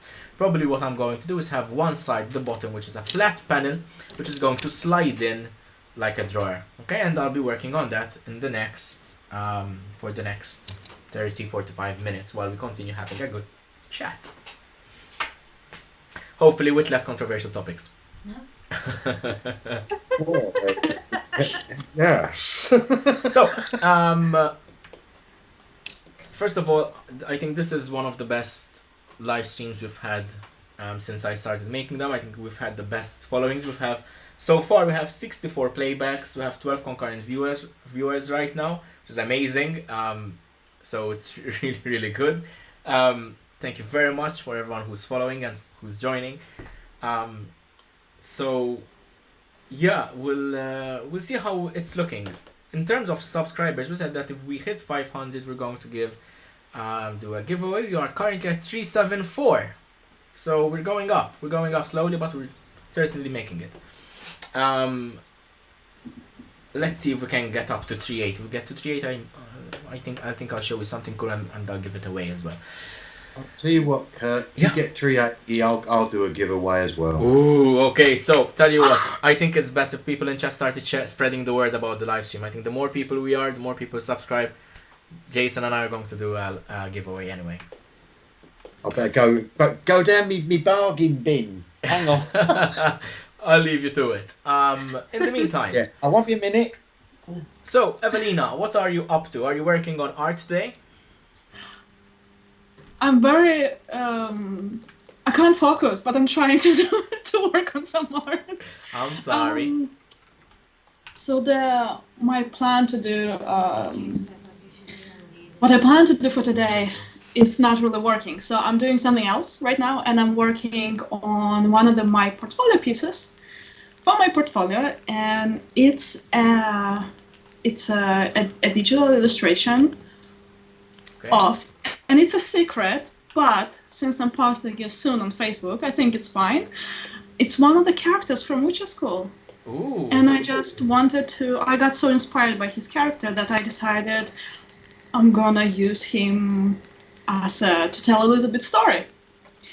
Not so much of a story, but it's his past before he came to Witcher School. So I'm working on that now. So let's give an idea of, first of all, let's explain what Witcher School is, because a lot of people probably have heard us talk about it a lot, but we never actually got around to explaining what it is. Witcher School is a live action roleplay, right? It's a LARP. And basically, LARPing is when you are given a character, you start acting out that character. It's like D&D on steroids, which is amazing. So Witcher School is set, I think, 200 years before the actual Witcher events in the books, am I right? About 200 years. There are some iconic characters which have been around, which were around in that time. I'm not going to spoil any of the story of Witcher School, but it is run by a Polish group. I can't pronounce the name, Evelina, I'm sure can. No, they have an English, so I can say five elements. But it's like Polish is more authentic. Pięć żywiołów. So it's a Polish group, and they run these scenarios almost. It's like it's a weekend event. Starts on a Thursday evening, ends on a Sunday early morning, and basically it's a lot of beer, action, emotional heartbreak, despair, PTSD following up the event. I swear Trisha can vouch for me. She's laughing at me right now. When I came back from Witcher School in 2019, one night, like 2 nights after, I woke up asking what the explosion was. I was sleeping there and I heard an explosion and woke up. It was so bad. Terrified me. Yeah, she got terrified. She got terrified, obviously. But yes, it's an amazing experience, and I really hope that a lot of people actually get to experience it. So, what were we talking about initially? We were talking about Witcher School, yes, so what Witcher School is. And yeah, I wanted to ask you, because Chris is asking you to show. Can you tell us what character you're talking about? Which character? I'm thinking, could I just share my screen instead? Yes, perfect. Let me see if I can... Okay, start sharing your screen. I'll see if I can put you on screen on this live stream. Yes, because I have 2 monitors I need to... So let's have a look at the chat in the meantime. Thank you very much, guys. I really appreciate it. Okay, so I need to add... Excuse me. So some of the guys already saw it. Screen. Just a minute. I'm working on it. Mm-hmm. Let me just remove this. Okay, I can just lock this, and I'm going to share.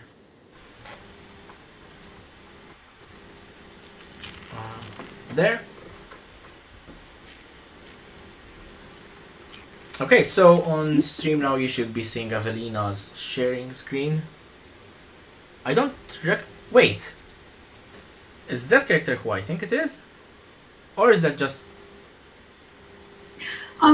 It's so Witcher School has 5 storylines, 5 international storylines, and because I play in storyline 2 and storyline 4. In storyline 2 there is this amazing character whose background is that he's from Nilfgaardian.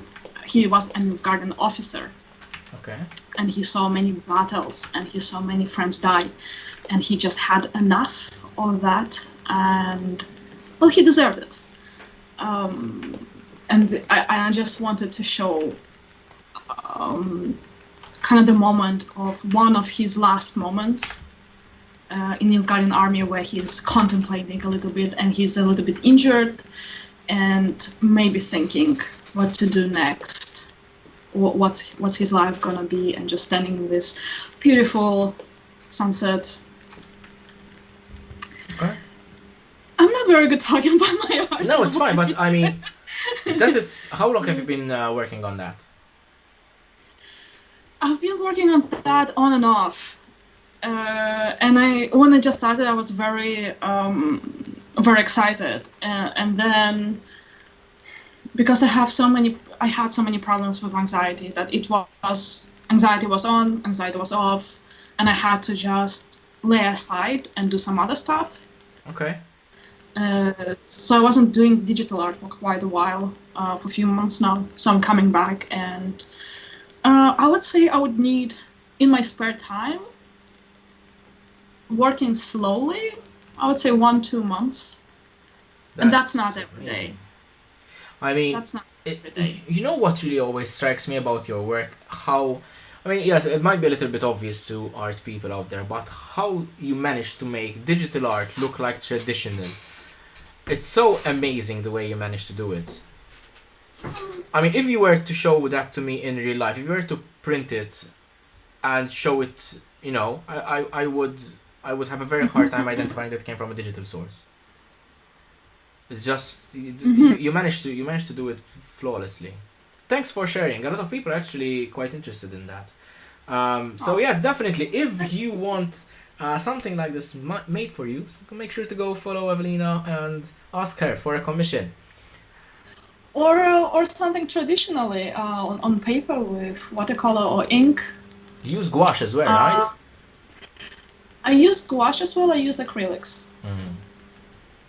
Cool. Gouache is less temporary medium than watercolor or acrylics. At least the gouache that I see. I have.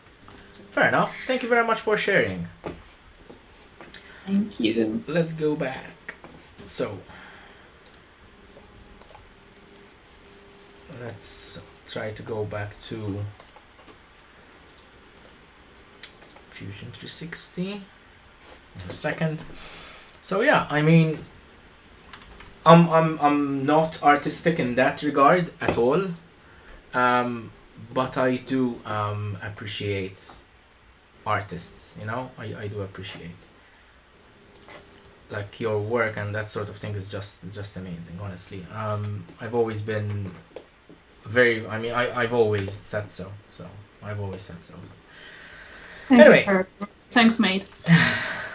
It's always very nice to hear also people like, oh, I really like it, or because I see all the mistakes, and then other people come like, but it looks amazing. That's always nice to hear. I mean, look, I mean, this is something that I struggle with as well sometimes. I know, and perfectionism. Trisha pointed it out last time. I think it was it was the first time I did the Fusion 360 live stream, I think, or it was some live stream or other. I can't remember, but she said that I am very critical of myself when it comes to these sorts of things. Sort of, I sell myself short, and it's true that I do. Honestly, I honestly do. It's not out of any particular intention, but it's like I know what I am capable of. You know what I mean? We all know what we're capable of, and anything short of perfection for us wouldn't just cut it. Oh, Yeah. yes. So yeah. I understand what you mean. But it's always good to have a look back and actually understand that what you're doing is actually pretty effing amazing. So not just you per se in particular, just makers in general, you know. Yes.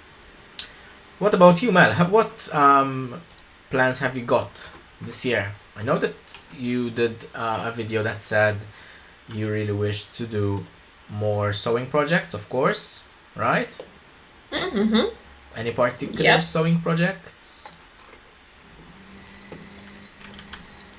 Sewing projects. Well, just like I am really looking forward to the waistcoat, to the embroidered waistcoat, Okay. because it's going to be the first time I make like a huge embroidery, only by hand.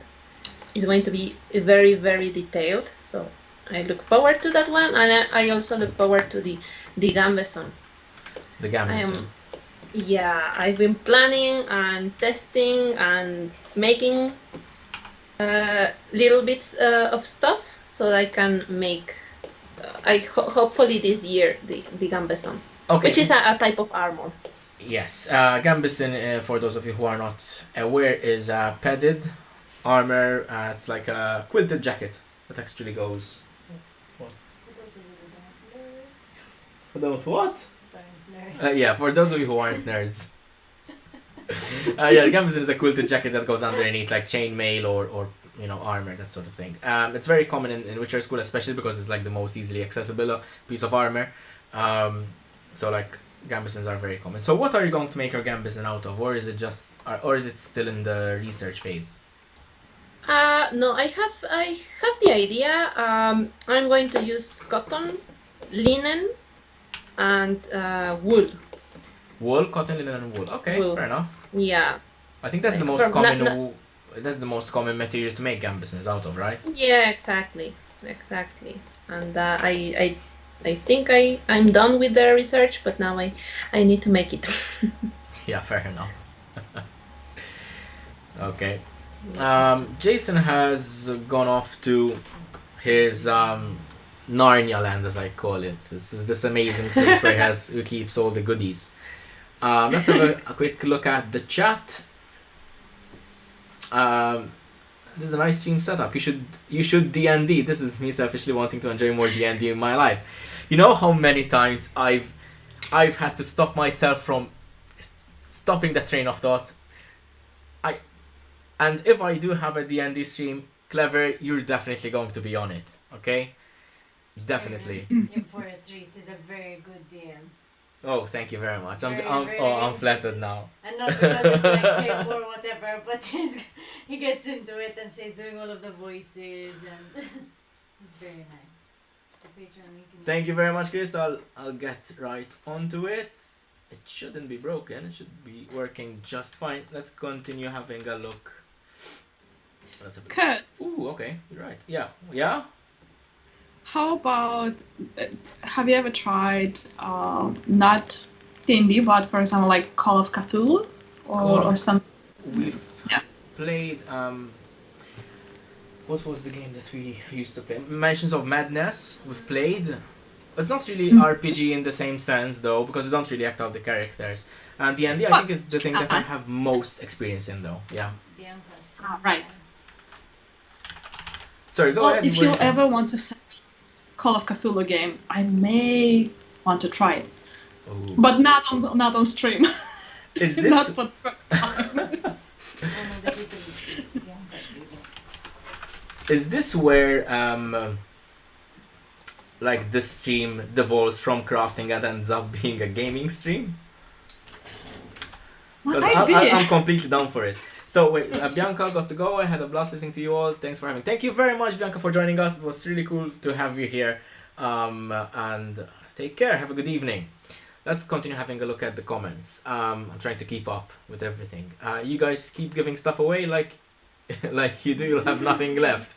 Who said that? I don't have much to give away, but I will. I can always make more. And I mean, Jason is Jason. He just has this magic bag. He just pulls out comics out of it. So, yeah. Bye, Bianca. Thanks for coming. Yeah. So Chris thinks that your painting, Gav, looks fantastic, and I agree. That's really impressive. Nice job by Chris Bluff. Carpenter, that looks amazing. Again, well done. Thank you, Chris, for bringing that to my attention. I think it should be fixed now. The link for Patreon should be fixed. At least when I'm pasting it in the browser, it seems to be taking us to the right place. So there's that. Thank you very much for letting me know. So, yes, I am continuing my work on the Jedi Holocron, which has been on standby for the past 15 minutes or so. And chatting with you guys is just so amazing. No, it's true. It still does that. Mhm. I'll have to see how I can fix that though sometime soon. Let me swap over to us four on screen, and I'll try to fix it very quickly. So, we mentioned Dungeons and Dragons. Any of you guys played D&D? Yes. Oh, yes, twice. No, because no one is interested in that stuff. So I'm the only one. So I have no one to play with. So That's I've a never shame. I've never played. I really want to get into it, but there's no one to play with. What about you, Jason? Have you ever played Dungeons and Dragons? Yes, I used to play it in school, in my art class. Yes. That's cool. Has it evolved since then, where you have the dungeon master and you...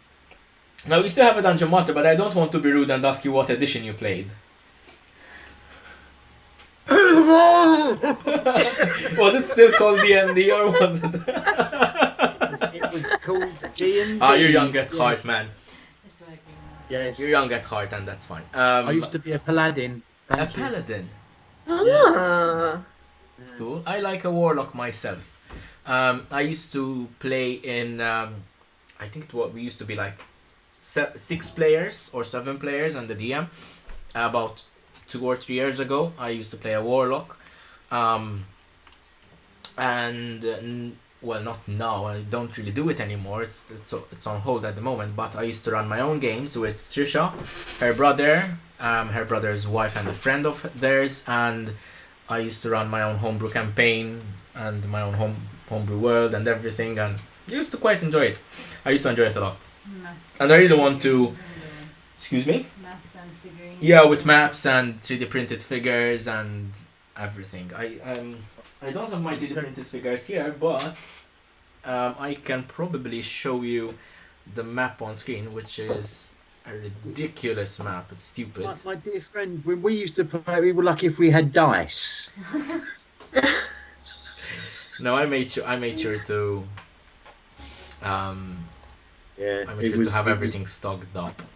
Pencil, your pad, and your dice. That was it. Let me see if it's. Oh yeah, I found it. This is the map. I actually had a friend of mine. Let me share my screen now.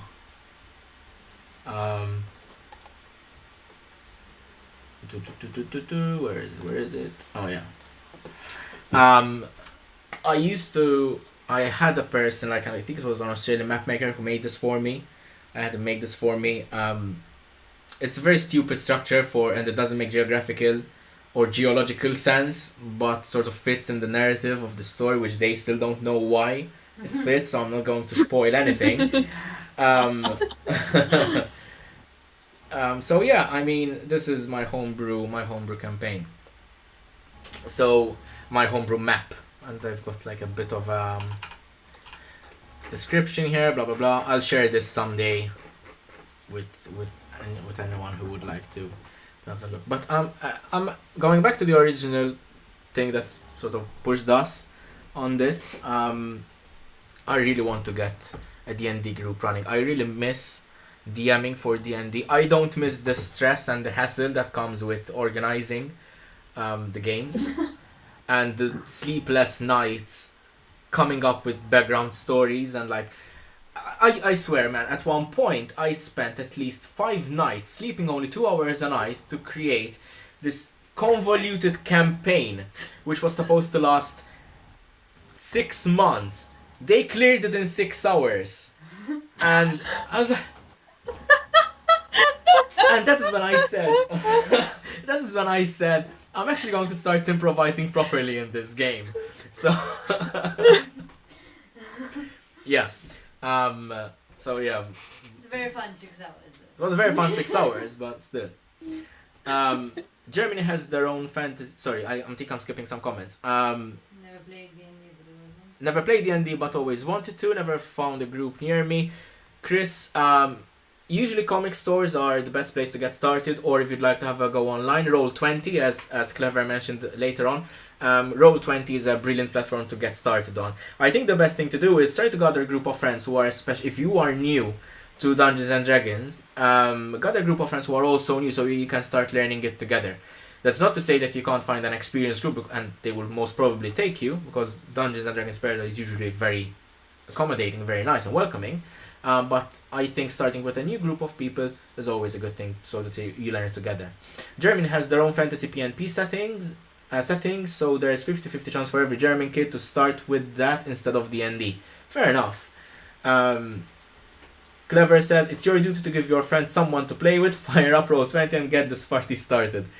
I'll think about it. I may actually start a separate offshoot campaign in my setting, and I'll see if there are a couple of people who want to start. There are a lot of people who want to start playing D&D. About 2 or 3 years ago, Bob Claggett from I Like to Make Stuff told me that he wanted to try out D&D. Really cool to have someone like him there. Anyway, by the way, using miniatures used to be comparatively uncommon in pen and paper games when I was youngish. Chris, I think miniatures are more commonplace nowadays, thanks to live streams like Critical Role and High Rollers, that sort of thing. It's like I mostly got into D&D because of them.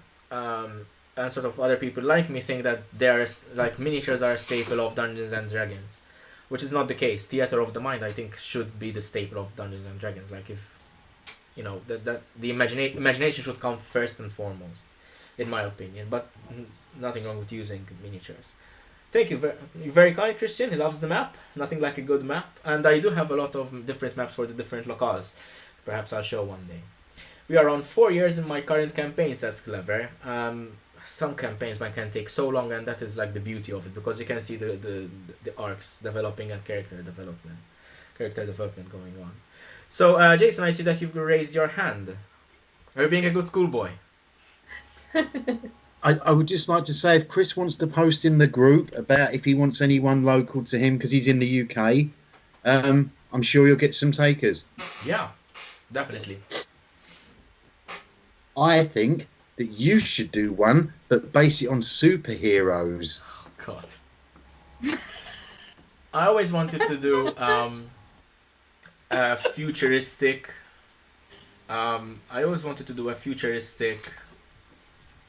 D&D setting. Somewhat Star Wars meets Firefly kind of thing. Yeah. I think a lot of people would be into that. Meet Cyberpunk. Oh, I blasphemed. I'm sorry. No, hey, I love Cyberpunk, okay? I like it when it works. It worked for me, for the most part. Yeah, good. It does. Yeah. No, it's I love the game, so. What's your subs at, sir? Excuse me?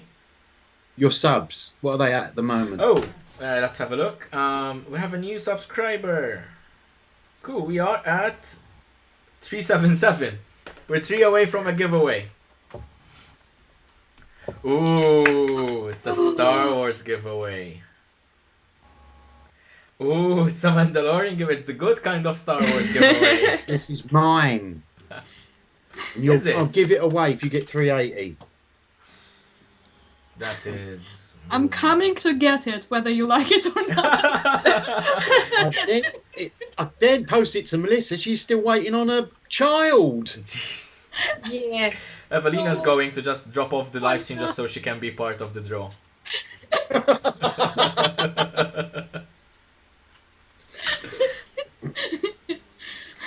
So yeah. I'm gonna make fake 33 profiles. Fake profiles. We should say though, it's only eligible Kurt, for people who are in your live stream tonight posting questions. Thank you very much. Okay, so if you are on the live stream, make Question. sure to comment, make sure to interact with us, and Jason will very soon, hopefully, if we hit the 380 subs, three subs away on Corso Workshop, Jason will be giving out that cool Mandalorian pop figure. And I'll post it worldwide. There you go. There's Rockin. Hey man, how are you doing? He's not a sub, is he? I could be Yeah. losing my pop. He is a sub. D&D needs a new movie, not like the sour effort they made many years ago. I didn't even know there was a D&D movie. Oh yes, there was. There was. Yeah. It was There so was. forgettable, Kurt. You don't miss anything. Don't watch it. Okay. Okay? It probably had the budget. You don't miss anything. Yeah, it was awful.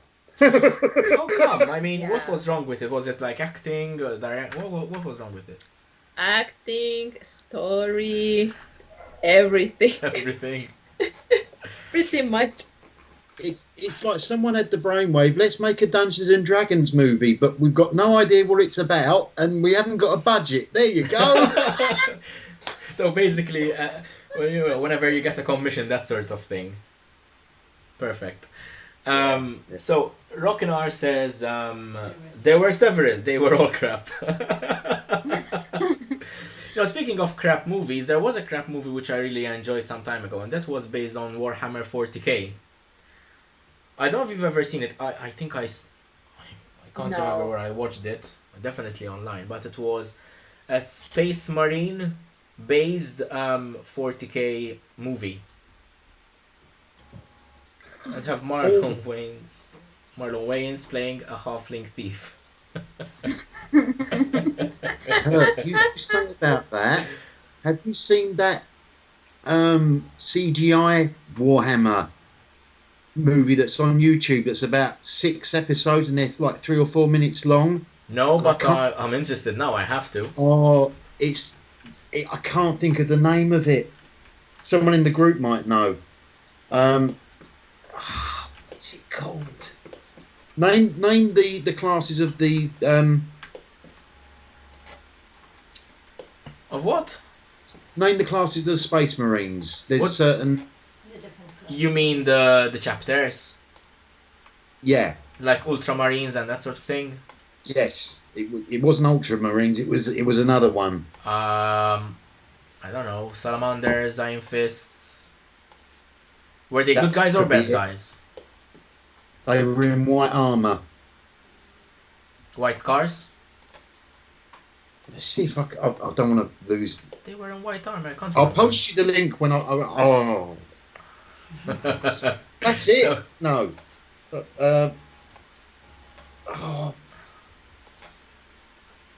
I can't remember it, Chris. If you go on YouTube and you search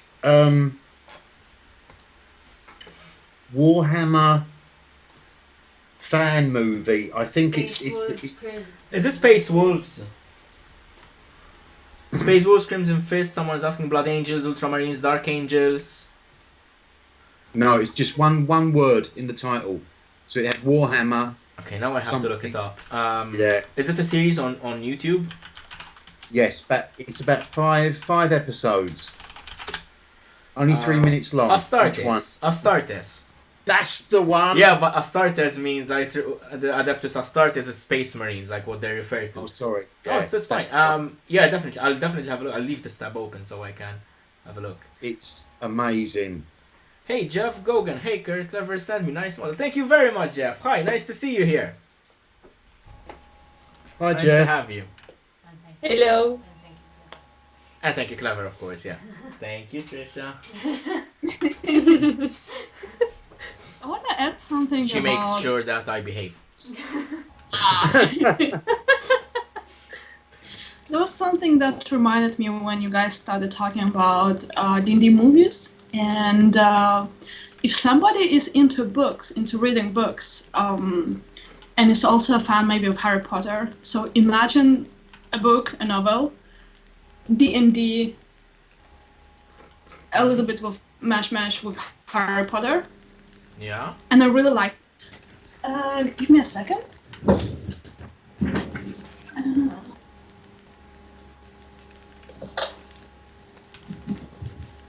So far, there are 2 books. This is the first one, and it's called Sufficient Advanced Magic. Ooh, It's sounds basically Arcane Ascension, and I can just post it also in the group, Yes, in please. Jay's Comics group, Hmm. by Andrew Robert. And I really like because they attend the special academy, and they have lots of these tests where they go into Aspire, and there are lots of artifacts they can use and some monsters they can and obstacles and so on. It really reminds me of like D&D meets Harry Potter. Highly recommended for book lovers. I'll try to give it. I'll try to have a look at it. Definitely. Mhm. I must say that she is not sponsored by Andrew Rowe for publicising his book. Thank you. Not at all. Both love your books.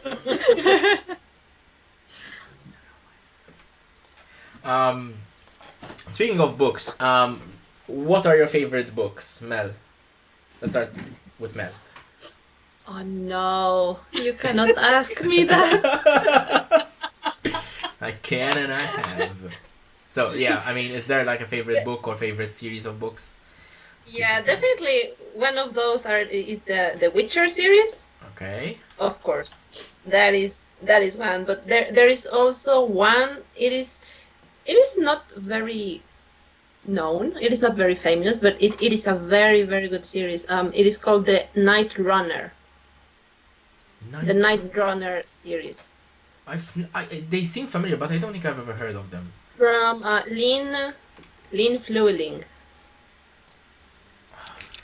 They sound so familiar, but I can't place them. They are great. I think the first one is Lock in the Shadows. And the rest are just like... Okay. I love her style. I love the characters, the adventures. So I'll try to remember to have a series. look. I love that series. We have a question. Chris Bluff asks, did anyone ever used to read the Choose Your Own Adventure books? Some of those offered a bit of roleplay element as well. And Rockin says, I used to like those books. I think I still have one of the Choose Your Adventure books somewhere. I'm not sure. May not have them yet. Still. It's probably in the other room, but I used to read them a lot. It was definitely very close to a dungeon crawler, the one that I had at least. Like opening books. And I remember a particular book. They were so useful that you had to roll dice to see what outcome you get. But if you didn't have dice, which is most of the time when you're reading a book in bed late at night, they had little dice printed at the bottom of the page, so you could flip through the book, stop at random, and you'd get your dice roll on it. It was always a random number. It was really cool. I remember them. A friend of mine, Adam, a childhood friend of mine, had given me that book in particular. I think he had 2 of them, and he gave me one. It was really cool of him, and I really enjoyed it. I'm not saying I used to cheat, but I'm not saying I played fair either. Somehow. Anyway, what about you guys? This is one of the books. This is Shadow's Return. This is the author. Lynn Flueling. Cool. Mm-hmm. I'll get my favorite books in a second. Apart from obviously from Lord of the Rings, Harry Potter, I'm not even going to go there. But obviously, or like the Odyssey and the Iliad and that sort of thing. Obviously, they're my favorite. But I'm going to get my favorite series. You guys tell us which books are your favorite. Jason. Jason. I don't read books, Kurt. Do you listen to them? I read graphic novels and comics. Ah. Which graphic novel then? Where are they? Oh wait, Ooh. they're here. Most recent graphic novel would have been Something's Killing the Children, volumes 1 to 6. Mm-hmm. But the most recent comic book that I've read would be Inkblot, which I read issues 1 to 6. Emma Kubert, right? What's that, Kurt? Emma Kubert. Correct. Yeah. This is one of my favorite books. The Lies of Loch Lamora. The Lies of Loch Lamora. By Scott Lynch.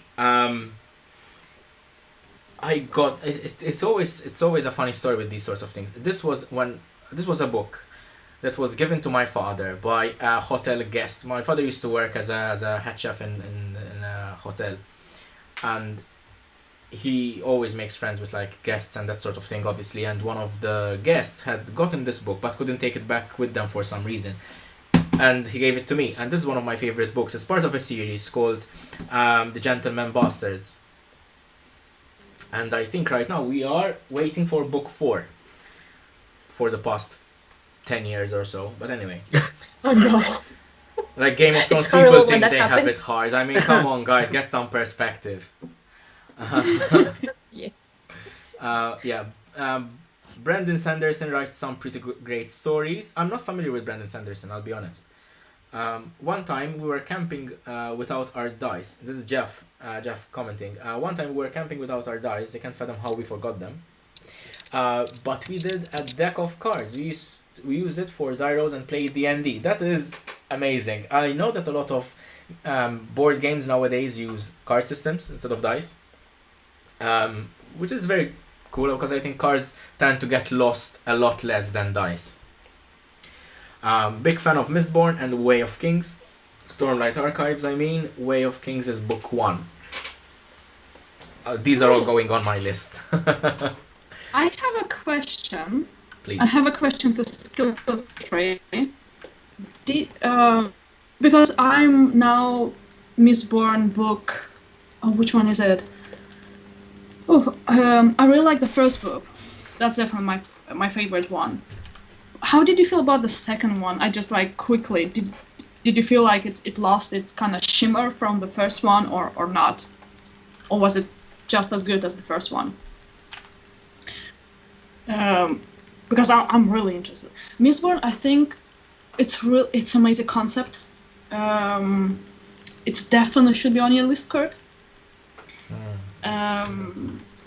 I've heard some people had problems following the magic system in it, although I thought it was really brilliant. And Well- Stormlight Archive is definitely on my list after Mistborn. What do you mean by the magic system? Oh, it's because he uses different creatures and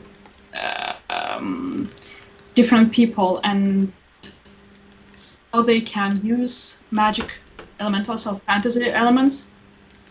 And some people are a little bit confused by it, how it all works, and it's being revealed only in the end of second book, like the complete story behind it. Okay. And it's a little bit hard to follow sometimes. But I think if you follow the book 1, it's much easier to understand what's going on in the book 2. Okay. Sounds a little bit confusing to me, but maybe it's something that I still need to get into, to be honest. I think it will be a bit confusing in the beginning, but I don't think you'll have troubles following what's going on in the books. I'm sure I'll figure it out. So, I have a yeah, go. no, go on. No, I'm just having a look at the chat as well. I'm trying to figure out why something is not working on screen. Oh. As usual, me struggling with Fusion 260. Skills, she says, I loved The Lies of Loch Lamora, as have I. Have you read the whole series? The whole series isn't out yet, though, right? I mean, there is Lies of Loch Lamora, there's Red Seas Under Red Skies, there's... What else? I've got the Republic of Thieves. I think the next one is Thorn of Emberland, right? I think it's still coming out. Imagine book 4 is out and you just like don't If book know. 4 is out and I don't know yet, I'll flip. You've been waiting for 10 years. I've for been no waiting. reason. I've been waiting for a very long time for this. I really hope. Well, it would be a. Can you check for me, please? Nice. I think it's called The Thorn of Emberland, the next book. It had a slump in book 2 for me. It had a slump in book 2 for me. It was still great. I wasn't a fan of Vin's arc as much, but it really set the stage for book 3 and it's great. It's true. Mm. I think Okay. book 1 was the best one, and as very often happens, the sequel, book 2, is a bit of a less good book, but it was still good in my opinion. Book 3 was amazing in the sense that it was very expertly crafted. But I think book 1, the way this book, The Lies of Locke Lamora, is a direct inspiration on how I write my D&D stories. Yeah. 630 days to go. 630 days to go for the book.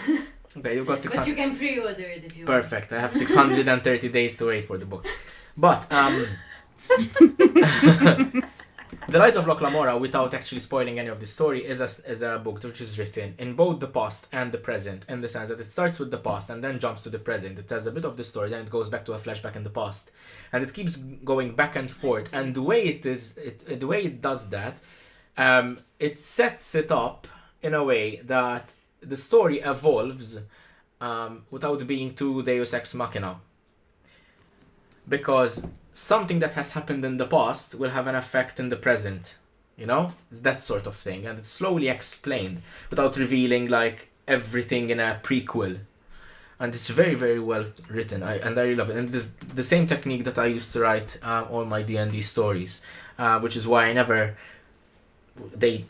now Trisha's going to know now, but basically I haven't written just the campaign for their campaign, right? I've written the prequel to their campaign as well, because it directly relates to what they went through in the campaign, and it's how this has been such a huge inspiration.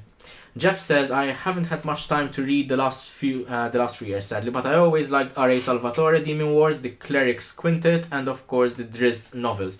Drizzt novels are Drizzt Do'Urden, right? Yes, that's the... he's the Dark Elf in D&D, right? Drizzt. I'm not too familiar with actual proper D&D lore though. So yeah, graphic novels. I just remembered something I wanted to ask about graphic novels, Jason. About 10 years ago, there was Batman Noel. Do you remember it? Oh yes. What do you think of it? You're talking about the very dark one, aren't you? Liber Mayo. I have it here. Let me confirm. The cover's Liber in Mayo. a graveyard. Is that the one? Liber Mayo. Yes, I know my stuff.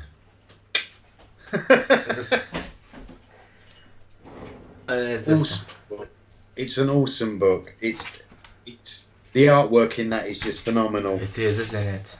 Yes. I mean, I just opened the page randomly, and this is what I see. So I don't know if it's clear on camera. No, that's the Joker. Yeah. Right there. That's him.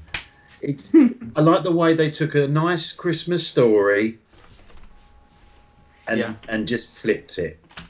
It's true. It won't spoil it now for people to read it, but you've got to read that book. It's amazing. It's I really enjoyed it, and it's been, I think, about 10 years now. When did it come out? Let me see if it's written maybe inside the book. I think it's based on Christmas Carol. Yeah, on A Christmas Carol, right? Yeah. Yeah. Forward by Jim Lee. Blah, blah, blah. Oh my God! You've got another subscriber. My God. 2011, exactly 10 years ago. You need to get to 380 people. Come on. Okay, so comments are saying I'm still. Rockin says I'm waiting for Makers D&D we planned after the Trimaker tournament. I have completely not forgotten about that, I promise. But it sounds like a really good idea, and I really need to. Look, I'm just very close to organizing something like that. I need a little bit more push to do that, but it's looking increasingly more possible. What else? I am ashamed. I have yet to read Drizzt. Don't look at me, says Skilltree. Heather Lay, I just subscribed. Thank you very much for subscribing, Heather. Jeff, I forgive you, Clever. Okay, I feel like I'm reading all the comments like... yeah. Thank you very much. Thank you for joining, Heather. Thank you, Clever, again for sending people our way. We have 14 concurrent viewers with 79. playbacks, and we have a total of 380 subscribers. Well done, sir. We made Yay. it to 380. Well done. Okay. I think this deserves Someone's going to win this little fella. Yep. What So- I'll do is we'll get a list of all the people that have been chatting. Kurt can send it over to me, and I will do a Wheel of Doom Oh, the giveaway wheel. for it. Yeah, the Wheel of Doom. Sure. Would you like to do it after the live stream, or would you like to do it on live stream? I'm fine with either way. I can make it happen on live stream if you want. Me and technology, I'll kill it. So we'll do it. I'll do it separately. No, I could do it for you over here if you prefer. Oh yeah, we're all right. Yeah, You good with that? yeah. Get on with it. You can do all the hard work, so I don't have to. We have a question which I think is integral. How gutted are you, Jason, that we made it to 280 subs? That you have to give that away. Who said? Chris Bluff. Chris, I'm not gutted, Chris, because he's a good friend. Oh, come on. And Chris should be the last person to ask about me giving stuff away. Enough said. Enough said, Chris. So, okay. I'll set up actually, could you give me the link for the Wheel of Doom? It's random wheel name generator. Okay. Wheelnames.com, is that it? Yes, I found it. Oh god. Okay, so how am I going to? Scroll from the beginning to the end, I guess. I can click on participants. I can see who's on right now, But that won't. and I can see who. Well, practically everyone commented.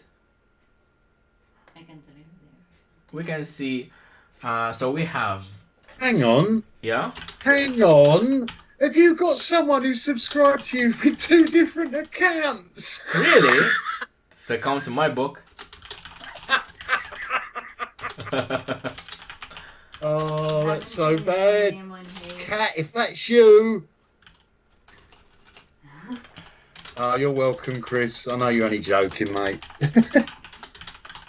We have a new participant that has just joined us. Starcast, hey, nice to see. So let's give it a deadline. Let's say we're going to do the giveaway at 20 past, and then we'll start wrapping up. We'll start wrapping up the thing. I can't believe we've talked for nearly 3 hours, my friend. 3 hours, has it? Has it been 3 hours? Yes. Almost. This really wasn't supposed to happen. This was supposed to end after 2 hours. Oh well. Right. I'm disputing that if Heather's name comes up, it's Kat, and she's not going to be in the draw. Oh come on. No, I'm taking people. I'm taking people up. I'm joking. Yeah, from joking. the list of participants. At 20 past, we'll do the giveaway. Jason will. Show the picture again. Yes. This is what Evelina did for me. Yeah, it's amazing. So Jason will be giving away the. Not that. No, obviously not that. No. The Mandalorian pop figure, right? Yeah, here he is. You seem all right. Is it a bit? Just froze for a second. Okay, there we are. Yeah, perfect. Looks really amazing. Thank you very much, Carpenter. Got to say, gang, been very enjoyable this evening tonight. Oh, is he going? Hey, Middle Mistress is with us as well. I'm recognizing so many people now. And while Jason is going to give out the Mandalorian pop figure, I am going to give out to another random person in the chat today something which I just made this afternoon, something which I'm making a video of for in the coming weeks, but it is this potion holder for, well, it's just a potion holder, but you can keep. I can't enter that. That's not fair. Hang on, I'll make a I'll comment. make you one for your own. It's fine. This is for the aspiring witcher and or enthusiast, shall we say. Really handy to keep whiskey, and I've done it last Halloween. Jason's commented in the thing. Me.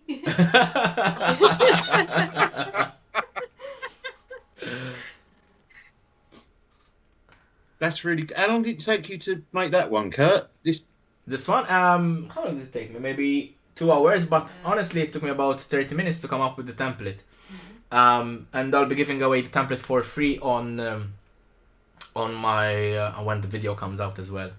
Actually, I can show you what the template looks like, because some time ago I ordered templating plastic from Weaver Leather. Again, not sponsored, but I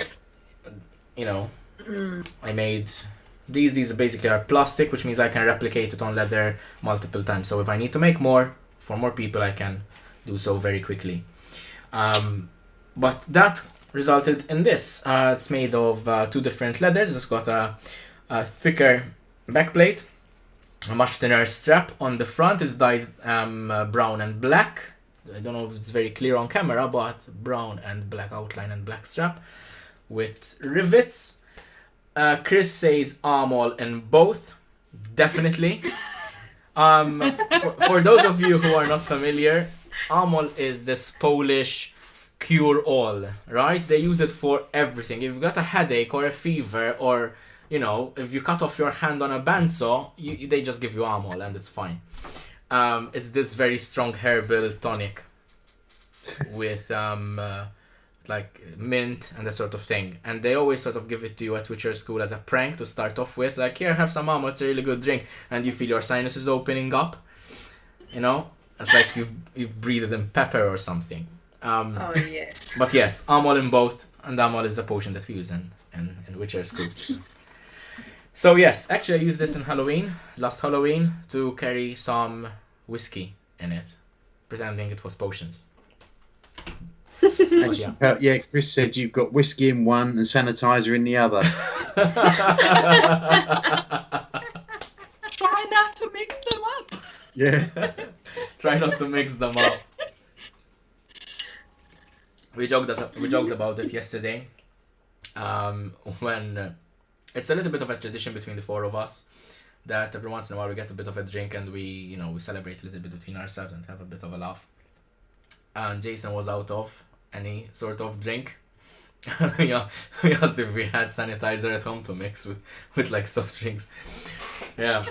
But we do have a lot of fun, the 4 of us. It's really cool that we get to hang out, and I'm really happy that we got to do this, and we share a bit of our conversation with everyone out there, with surprisingly clean results, so to speak. I'm very impressed with myself, sir. Mel's in shock. I'm a good girl, Jason. I don't know why you have another idea of me. Oh, she's a very well behaved and disciplined person. I mean, I can attest to that. She's probably one of the only people who didn't get drunk at Witcher School. Yeah.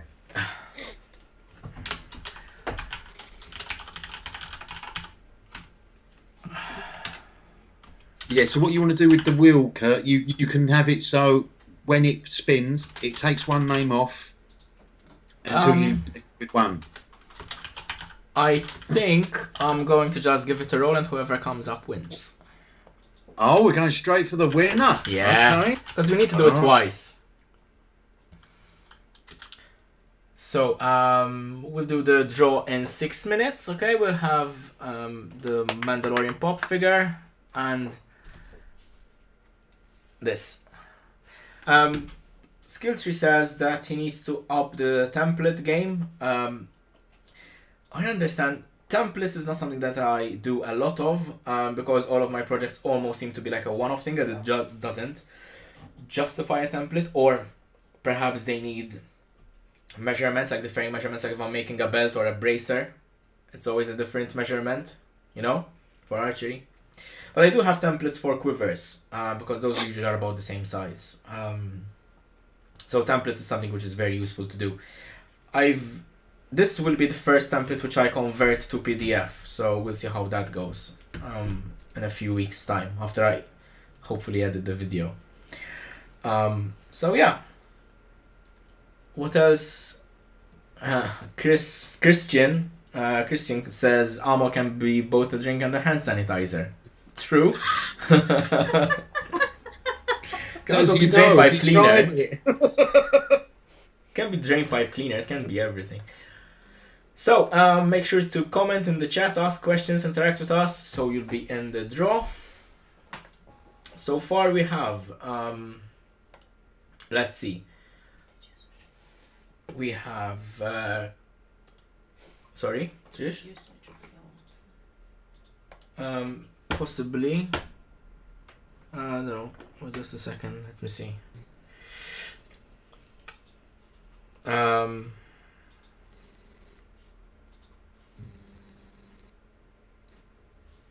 No, it's fine. We'll see. We'll have a look at who commented in the chat all throughout. Are you making a list by any chance? You cannot go further back. Ooh. Let me see if I can. We'll figure it out. It's fine. We'll see who's online. Unless you do it later and we go. No, we can do it. We can do it there and then. It's fine. If it's easier, Kurt, we'll just put whoever's. If you can find out your viewers, does it? No, it doesn't work that way, unfortunately. But it's fine. We'll make it. We'll make it happen. It's fine. Because there were some people earlier who were chatting, and it's fair that they get in the draw as well. I remember there was Bianca. Ray. I remember. I have an idea. Ray Napier. There was Maya and Shaw the Fox. Who else was there? You were going back in. But you had the chat showing, no? Yeah, I had the chat, and I think you can also check it from if you close full screen. No, because from the side you can't. Oh well. It doesn't. So yeah, I think we can start getting ready for the chat. We have Amber Ward, Chris Bluff, Heather, Jeff, Rockin, Skilltree, Starcast, Middle, Katriale, Chris Carpenter, Ray Napier, Maya Shadow Fox. Oh, that's really Let's fuzzy. see. Jeff, Goguen I mentioned. Chris Bluff is here as well. Christian. Definitely. Bianca. Kurt. Yeah, Bianca was here as well. I'm going up. I'm making sure. Oh, sorry. It's really not clear. The Jace Comics, don't forget them. Yeah, you wish. I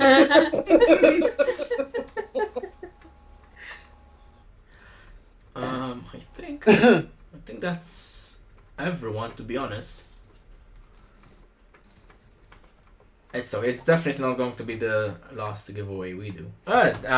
Nick, Demon Doc. Actually, I can go back up to the very beginning of the stream. I can Ben Finch. Oh, well then you. Oh yeah. Yeah, I Ben. can do it. Ben I Finch. can't do it on mine. Amber Award I did already.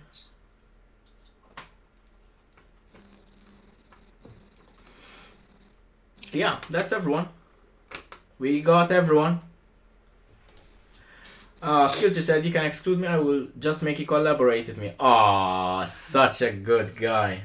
I'll definitely make you something anyway. Okay, fine, let's take out Skilter. But we do have a collaboration going on. And that collaboration, by the way, has ended up in this. I've shown this earlier on the live stream. The Arduino Nano and the NeoPixel ring.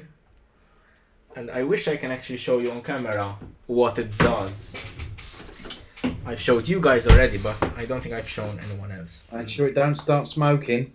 Yeah, that was the real thing that happened. It started smoking, and I burned the green.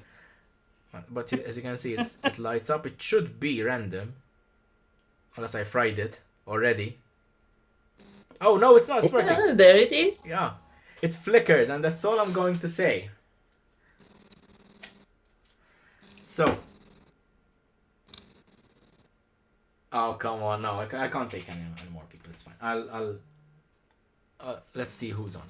It's fair that everyone gets a shot. It would be really cool. So it's 22:20. Let's start with I'll add Skilltree for the giveaway for yours. Okay. We're at 384. What? 384. Who? 384 subs. Wow. Perfect. So, I'm going to share my screen, but first I need to fix... For some reason, Jason, your camera always keeps changing size, and I always have to fix it on OBS. So Sorry. now I don't know why it's happening. It's like you're the only person that's doing this. So we have the thingy here, right? Ah, the Wheel of Doom! Okay, so whoever this lands on gets to have the Mandalorian pop figure that Jason can show us again on camera from his own personal collection.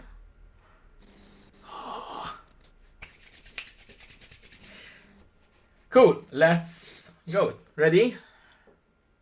I'm quite excited for this. My first ever giveaway. So no pressure. So 3, 2, 1. No. Oh. It's still not spinning on mine. No. Wait, because the stream is Christian, not... Yeah. what a fix! Congratulations. Oh my god. That man's so lucky. Congratulations, Christian. Well done. So, Christian wins the Mandalorian pop figure. Well done. Congratulations. Now for the second one, I'm going to remove Christian, obviously. And I'm going to give away the freshly crafted potion holder, including the bottles as well, of course. So you can carry your own potions, drinks, etc., etc. to your own. By the way, it goes in a belt as well, so easy to carry around. Shall we do this as well, guys? Yeah. Let me have a I'm drink to steady my ears. excited. Ready? Go. 3, 2, 1. Ooh. Got such a delay on my screen. Rockin'. Oh, Awesome. that was close, That wasn't was it? Yes, very that's really close, I close. know. Oh, well done. R gets to receive the potion holder. I hope it serves you well. Kurt, I'm going to get one more prize for you. Hang Oh, on. come. Tell you what. Oh. Wait. If we make it to 390, okay? By 10:30, because by... Half 10? We're 383 right now. For you, Jason. Yeah, I'm sorry, You mean by Starcast, but... 9:30? 9:30. Well, it's 10:30 for me. Oh, yeah, it's half. Yeah, sorry, mate. You know, UK isn't the center of the universe anymore. No, definitely not.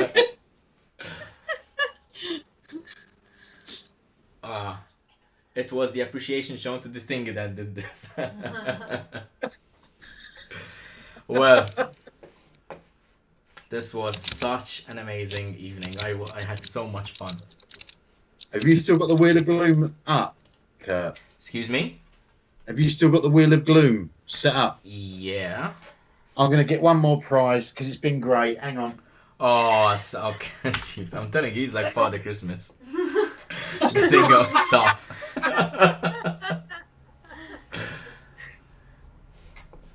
Jason's just taking her stuff away. Yeah.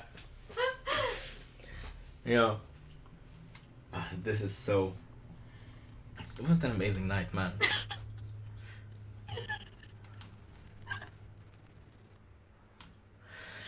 So, yeah. We have a third prize that Jason is fixing up quickly. So in the meantime, since he was such a good sport and such a generous supporter of Corso Workshop, please go on Facebook and visit Jay's Comics. At the very least, it's a very nice and friendly community to discuss geeky stuff with. So it's really good. Make sure to go and check out Jay's Comics if you're into all sorts of geeky stuff. So stay in there for a minute. Let's tease them. Let's build up the momentum. What do you want now? How many subs?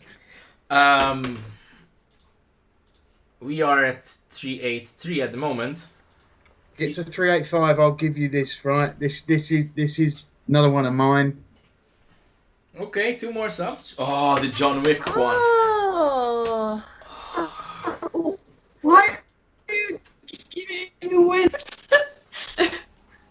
Well, it's been a good night, hasn't it? Yeah, it has been. It has been.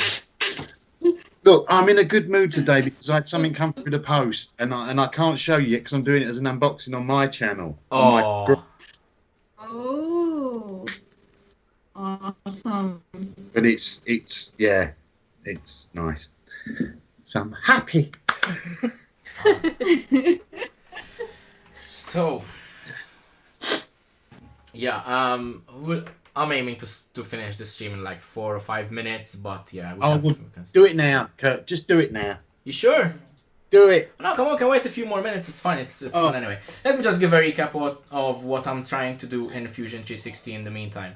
I'm having a little bit of an issue because some commands are not working properly, but my idea is to separate the bottom, right, from the rest of the holocron, and basically have all these parts combined as one, right? Have this, like basically the base, I would like it to hinge, open, right? Obviously it will hinge on an axis. There's going to probably be like a very thin nail which I can cut and like heat and push through the plastic. And probably another pin around here, the edge, to hold it shut when I need. The idea is that I can open it and access the electronics and batteries inside. So that's always a good idea to have. And hopefully with this I can improve a little bit my LED game.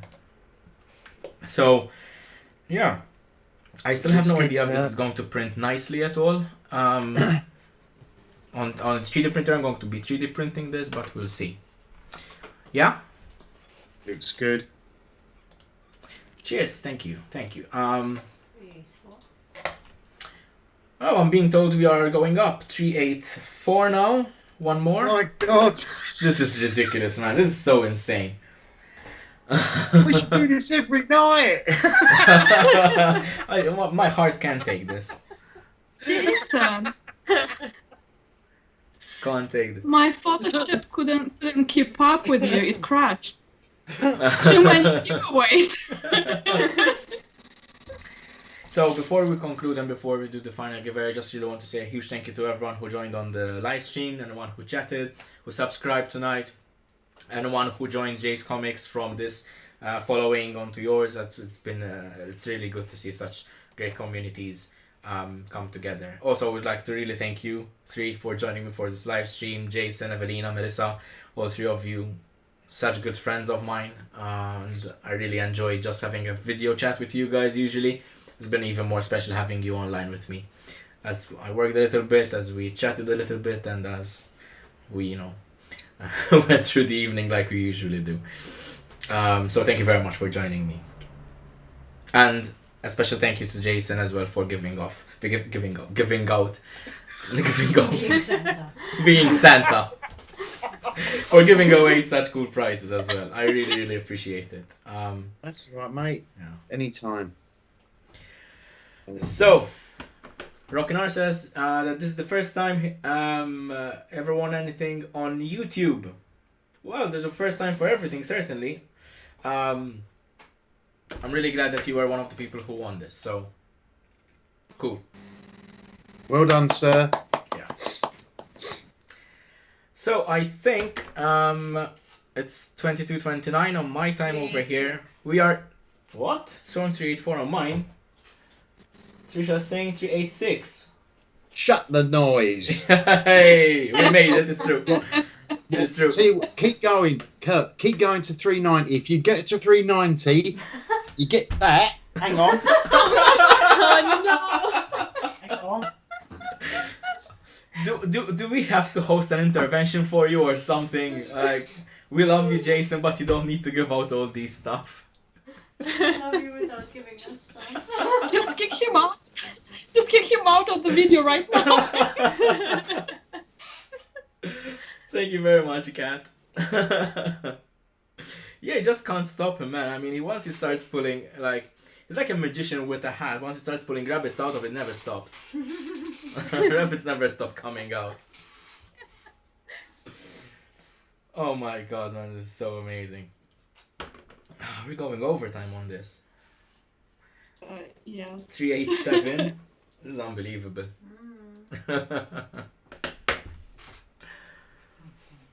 This is amazing. This is just amazing. Does this door open into the warehouse from Indiana Jones? Seems like it. I mean, I can't give another explanation. Yesterday he showed us around his stockroom, which is something. It's something, I'm telling you. It does feel like he's going to be hauling crates from Indiana Jones. Let me just put us. I mean, oh my god, man, this is such an incredible night. So, Listening in while playing the Senpai Fish. Senpai Fish. Listening in while playing D&D, how you all doing? Thank you very much for joining. We're closing off the last bit. You actually made it for the last giveaway over here, Senpai Fish. We just gave out a Mandalorian pop figure by Jason. Very gracefully donated by Jason. And Christian won that. Rockin won my newly crafted potion holder for potions for Witcher or for any kind of drink you prefer. Now we're at 389. And now we are at 309. I'm showing 388, but yeah, 389. we got a bit of a delay. You're just saying 389? It's ridiculous, man. Thank you very much, R, for joining us. It was really, really good to have you here. You contact him to send the stuff. Yeah, I'll contact you to get the stuff to you as well. So, So- What's that? What's Jason done? what's that? Batman mug. Ooh, cool. Oh. That's not mine. I've got a few of them. Okay, fine. One. 390. We are at 390. Yay! Okay, let's do this. So, what are we giving away next? What are you giving away next? 2 draws. So we'll do the mug first. This is for the mug, and then we'll do the last one for John Wick. Perfect. Okay, so let's start with the Okay. mug. We're drawing for the mug. I've removed all the past winners. Jesus. Okay, 3. Good luck, Oh, wait, everyone. wait. Let me get it on screen. Almost forgot about that. We've been accused of fraud. So, let me just go to this. Okay, so 3, 2, 1.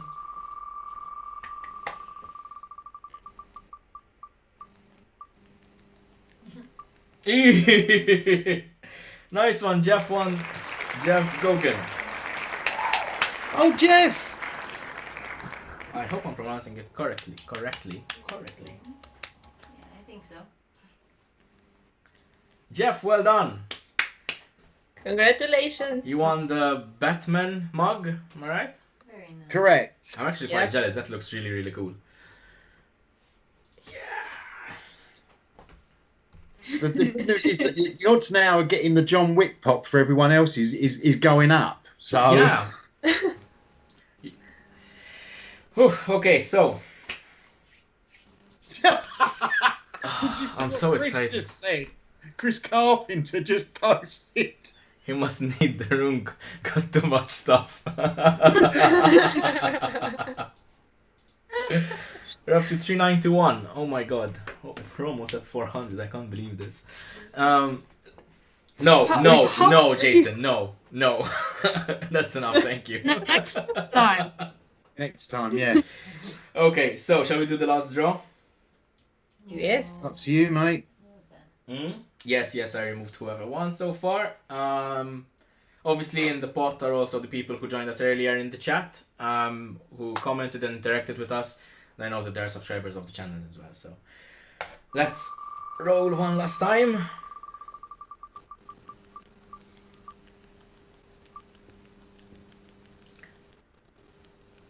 Yay! Mid. Showing up on screen in a second on the live stream. It needs to catch up a little bit. It's a skill tree follower extravaganza today. Who won that one, Kurt? The middle Mistrid. Who's that? It's one of the commenters. Is that one of your? No, one it's of like yours? skill tree actually sent mid our way. So Right. Man. So if he passes you on the details, then I can post that one off. Yeah. definitely, we'll be in touch. Because I know. Well, I can always. I'll private message Christian about that one. And Jeff, I think Jeff's in the comic group, isn't he? I'm not sure. I don't think so. I think Clever sent him over. Oh, okay. This way. But yeah, we'll be in touch. It's fine. After the stream, we'll go over on Discord and we'll reach out to the people we need to reach out to. So, yeah, well done, everyone. Well done. I mean, this has been so incredible. Go on. Has it gone up again? Your subs? 391. It's at 391. This is ridiculous, man. Thank you so much, Jason. I mean, I can't even begin to express my It's a gratitude. joke to you. No, Christian, you're not a joke. Oh. Christian win. Hey, I'm in the comic group too. So, yeah, I It's mean, the I'm Corso giveaway live chat. This was more of a giveaway than a live chat, honestly. So, once again, thank you very much to everyone who joined and followed us and commented and subbed. We got Corso Workshop to 391. It was such a lot of fun seeing so many people online and having a chat with us. It was really cool. Thank you very much to you three, Melisa, Evelina, and Jason. Thank you very much for joining. It was really, really good. Thank you. Pleasure. It's honestly my Thank pleasure you. to have a chat with you guys, even more so to have it online over here, and having you with me. So, Maddie's asking how many subs did you get over the stream? What was that? I think we started at 371, I think. 37. We got about 3. 20. No, 371 we started. I can check the analytics soon, but 371 and we're up by 20 subs. It's So hang on, you've gone up 20 subs in a night, but at you least since haven't- this morning for sure. There's something wrong with the analytics, I swear. Why? Well, because before it wasn't going up very high, and then you get like bang all in one go. I don't know. We'll have to see. I mean, Yeah. No, it's good. it looks I'm not- like it. I'm not gonna complain. 400. I'm going to pretend that's not more pressure on me to perform, but okay. So, thank you very much for joining. Thank you very much for Trisha for being a very good assistant over here on the live stream, and for wearing the domino mask as an exhibition. So yeah, so I'll make a couple more domino masks and I will send them over your way, Jason, so you can have a little bit of fun giving these out as well. So. Well, I think that you should all come on to Jay's Comics one night now, and we're going to have a live chat there. Yeah, I'd love to. Yeah. I'll have to dig out some more stuff. Oh, Either way. wow. Um, I'm half expecting yeah, you to go well, out. that'd be good, yeah. I'm half expecting to go out with a wheelbarrow, just piling on like figures on top of it, just to wheel it back in. Well, you saw my cupboard, didn't you? So it's I've got to clear that out. Chris But, made a comment earlier, which was quite funny. He said, "Is he going into like an Indiana Jones style warehouse?" It is. Told you. The thing is that all my really valuable things are in boxes that look like it's a warehouse for Indiana Jones. Okay, guys, thank you very much. I think it's best we wrap it up. I mean, we've been going on for 3 hours and 10 minutes now. It was supposed to be like a 2-hour thing. So thank you very much for joining. This was such a pleasure having you here. such a great pleasure chatting with all you guys, with you three as guests, and while I was working, and hopefully very, very soon we can meet up for a proper beer between all of us, and hopefully a lot more people can join. So, let's conclude here. I don't know what else to say. Thank you very much for joining us, and I hope you have a good evening, good night, good morning, wherever you are in the world, and I hope to keep on making stuff. Remember, visit Jay's Comics on Facebook, join the group, have a chat with us. Go check out our atelier for Melisa's video. She's got a few more coming up. We need to get her subs up now. And go over, visit Evelina's Facebook page, where you can see her artwork, and you can also commission her for some kick-ass artwork that, like Jason is. Yeah. Excuse me, like Jason is showing right now. So thank you very much. Have a good evening, and we'll see you later. Bye. Bye. Bye.